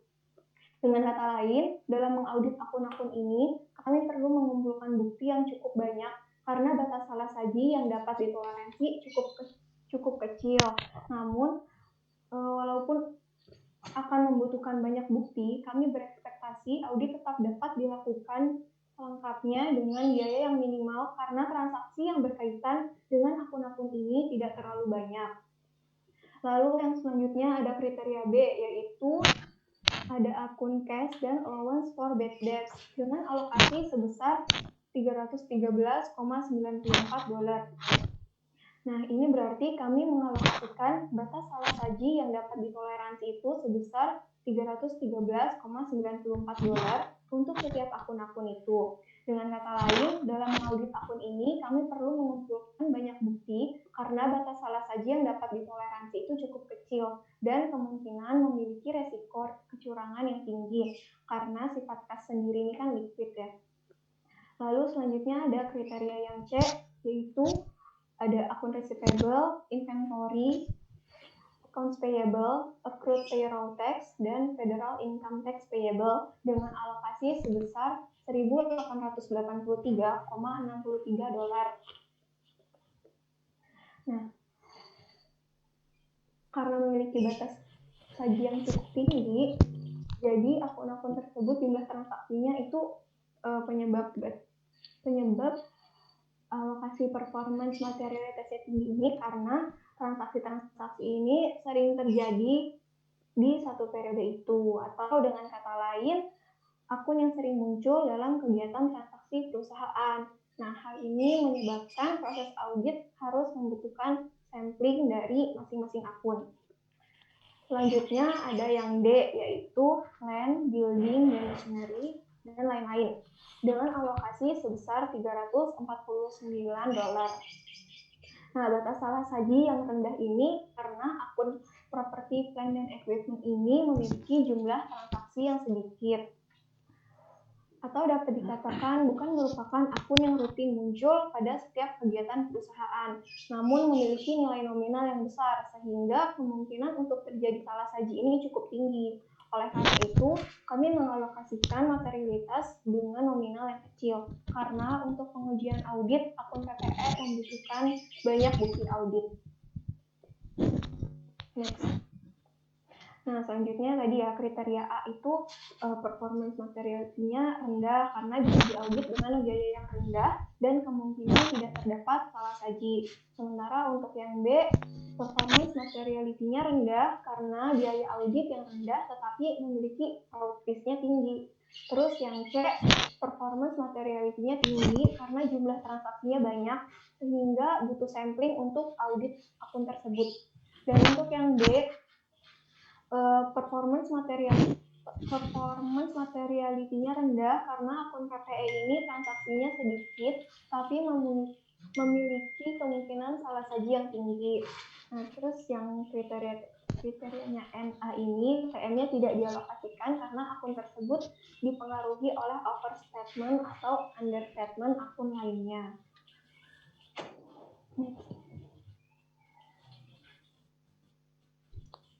Nah, selanjutnya itu ada alokasi performance materialitas.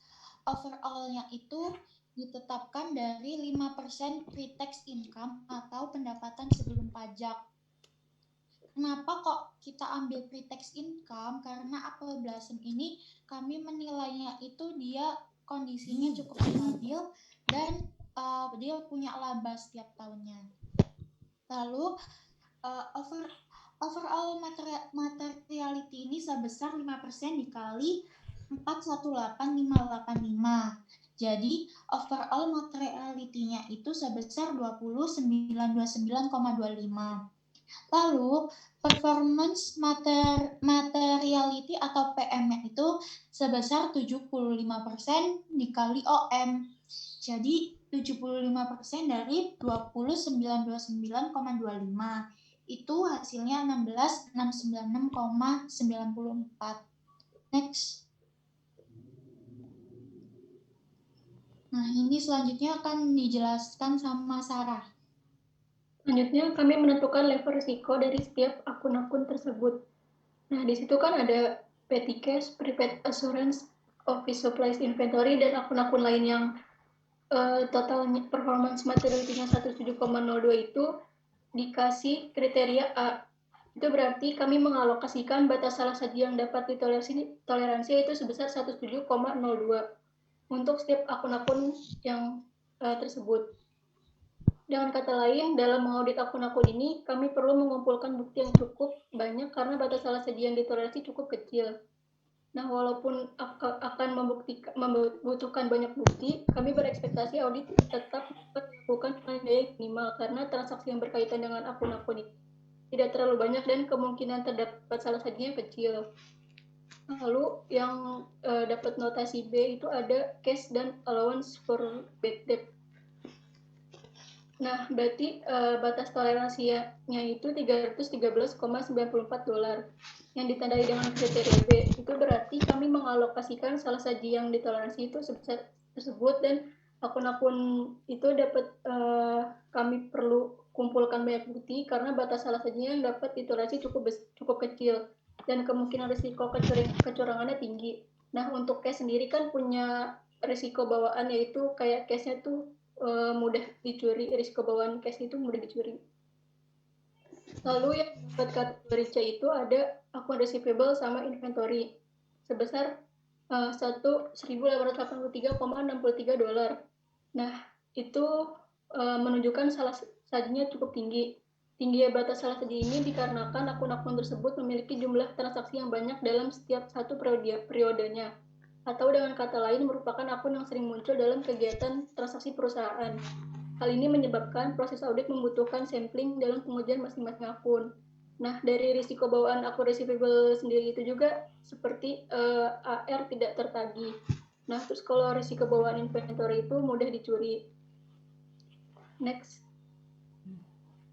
Lalu yang diberi kategori D ada land, building, machinery, dan lain-lain. Yang kategorinya D itu yang totalnya 331,38. Nah, batas salah saji ini termasuk rendah karena akun property, plant, dan equipment memiliki jumlah transaksi yang sedikit atau dapat dikatakan bukan merupakan akun yang rutin muncul dalam setiap kegiatan perusahaan. Next. Selanjutnya dijelaskan oleh Antika. Nah, untuk kami liabilities itu yang kami kategorikan sebagai C itu ada account payable, ada accrued payroll tax, sama federal income tax payable. Nah, itu batas PM-nya itu 1883,63. Untuk yang kategori A itu ada wages and salaries payable, accrued property tax, accrued interest, sama dividend payable. Terus ada notes payable yang short term, sama lease obligation yang short term. Itu kami kategorikan sebagai kategori A dengan PM-nya itu sebesar 107,02. Lalu next. Nah, ada owner's equity.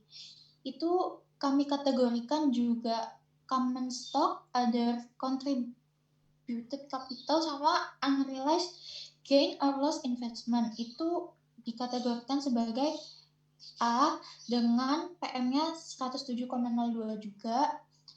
Ada dividen sama current net income itu juga kategorinya A juga. Sehingga nanti di total itu PM-nya totalnya ada 16.292,94.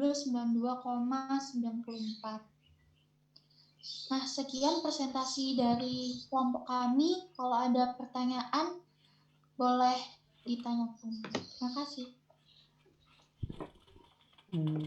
Oke, terima kasih untuk kelompok B. Di tabel kelihatan nggak angka 16 berapa tadi? 696 yang tabel per ini tadi.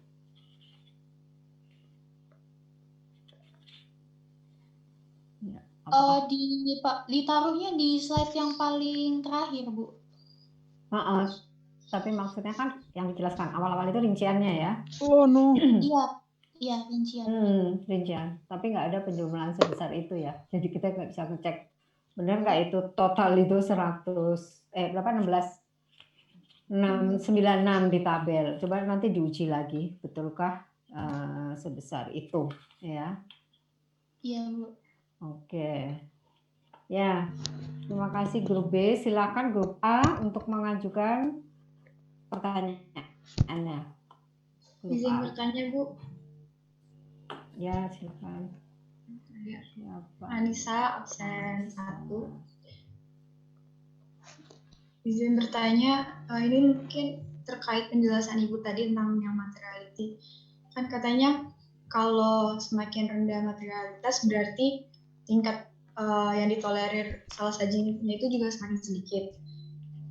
Kenapa kalau perlu yang ditolerirnya itu sedikit, kenapa perlu bukti auditnya itu banyak? Sedangkan misalnya kalau bukti auditnya sedikit aja itu udah mencukupi batas materialitasnya, terus kenapa perlu lebih banyak lagi gitu?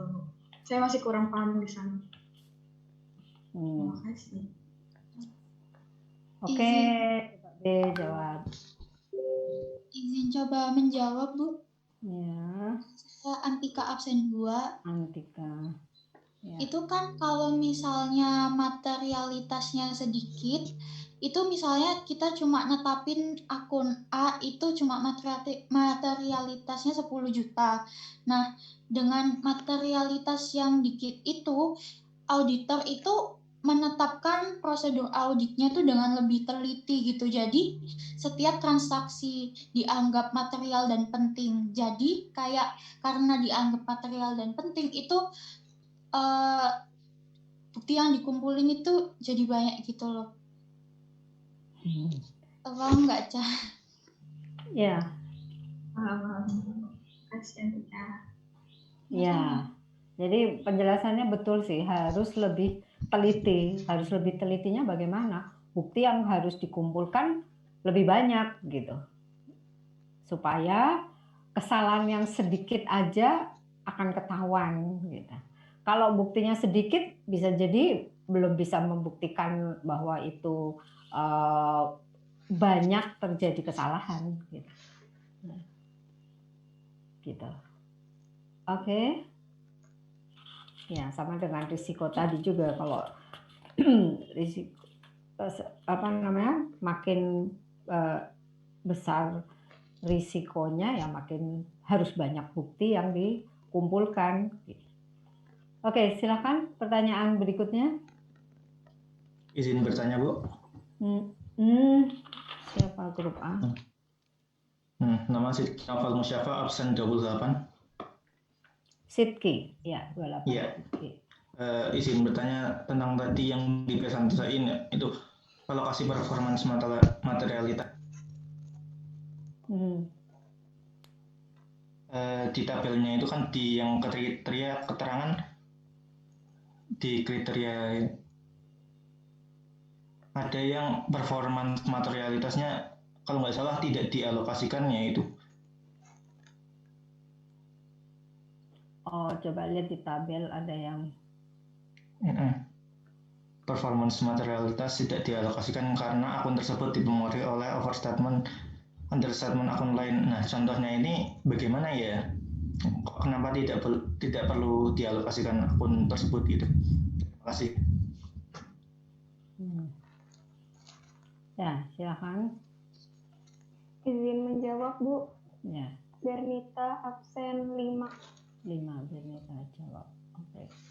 Nah, kalau untuk yang NA ini kan tadi contohnya itu ada di akun retained earnings ya. Nah, kalau yang kita tahu retained earnings itu kan berpengaruh dari akun-akun lainnya kan. Nah, karena akun-akun lainnya itu udah memperhitungkan over atau undernya, jadi kan akun-akun itu kan udah punya performance materiality-nya sendiri, gitu kan. Jadi nggak perlu dialokasiin untuk return earning. Itu mungkin bisa ditambahin, Bu. Betul, jawabannya contohnya juga tepat.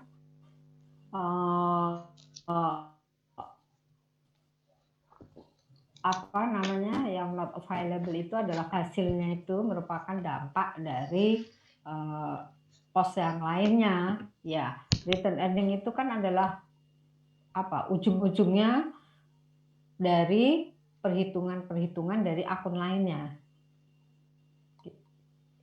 Gimana, Sidki bisa menangkap?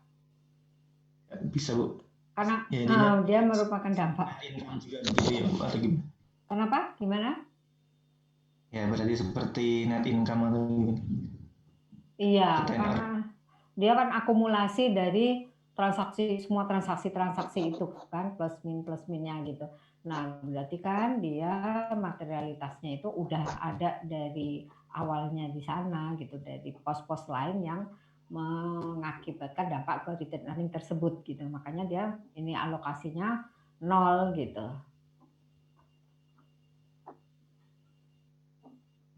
Oke, kalau kas di sini tadi berapa alokasinya kas? Kas itu sebenarnya juga merupakan dampak dari transaksi lainnya ya. Oh, tapi ini B ya, jadi besar ya.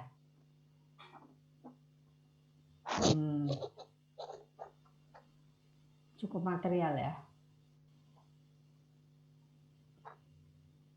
Oke, sebetulnya kalau pos kas itu juga merupakan dampak dari transaksi lainnya ya. Makanya kalau kita mengaudit kas itu paling belakang gitu.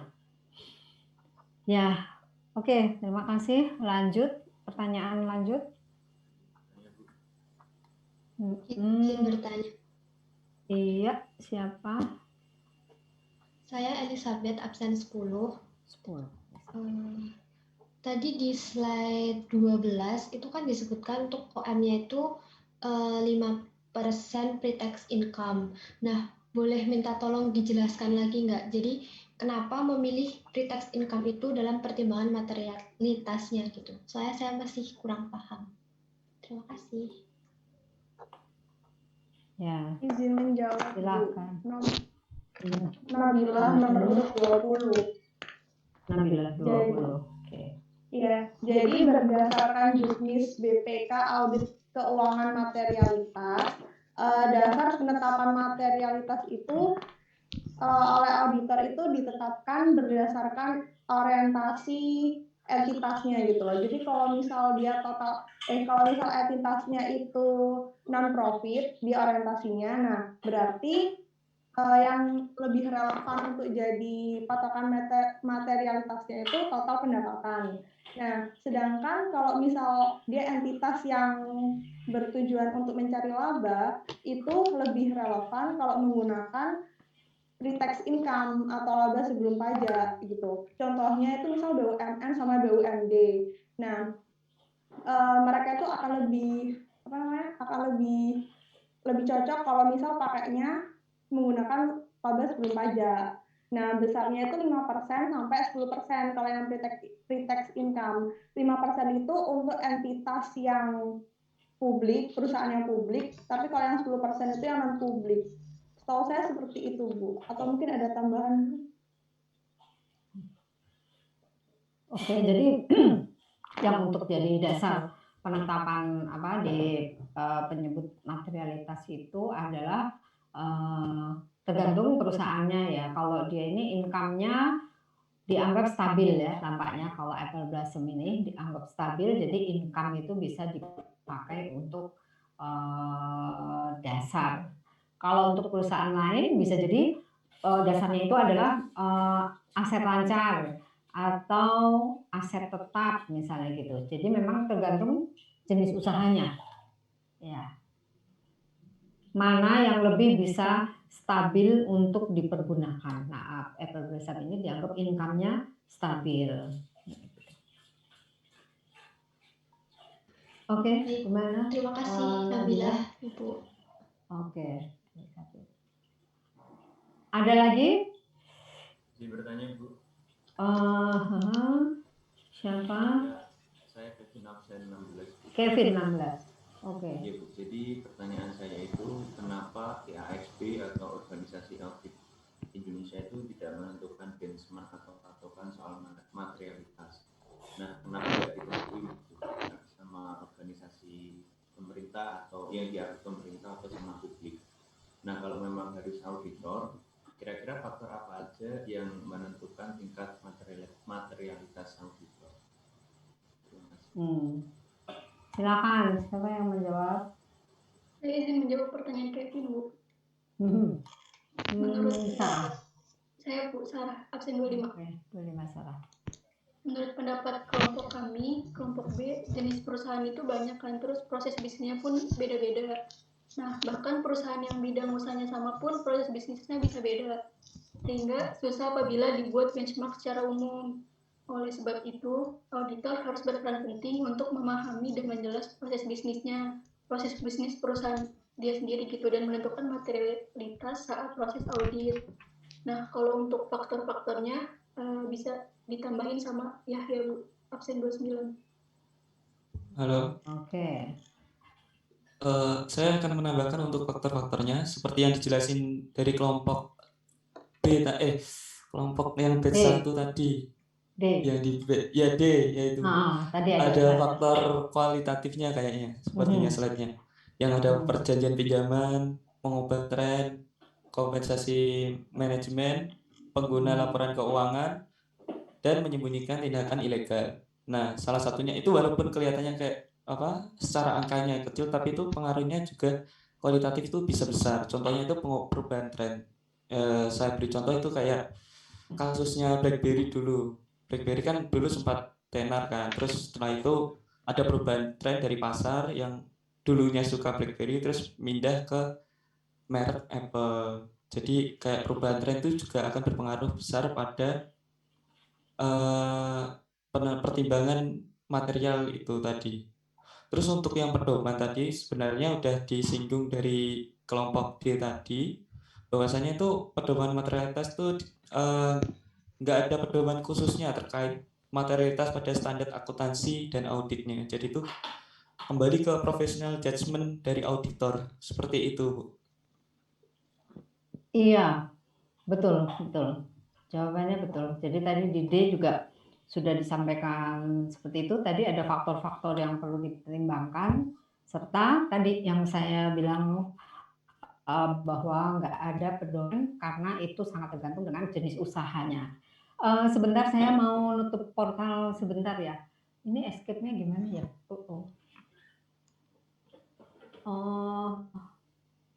Aji mau ke portal gimana? Lupa. Pencet tombol ESC itu Bu, yang di pojok kiri atas keyboard. Tombol apa? Tombol ESC. Escape, ya.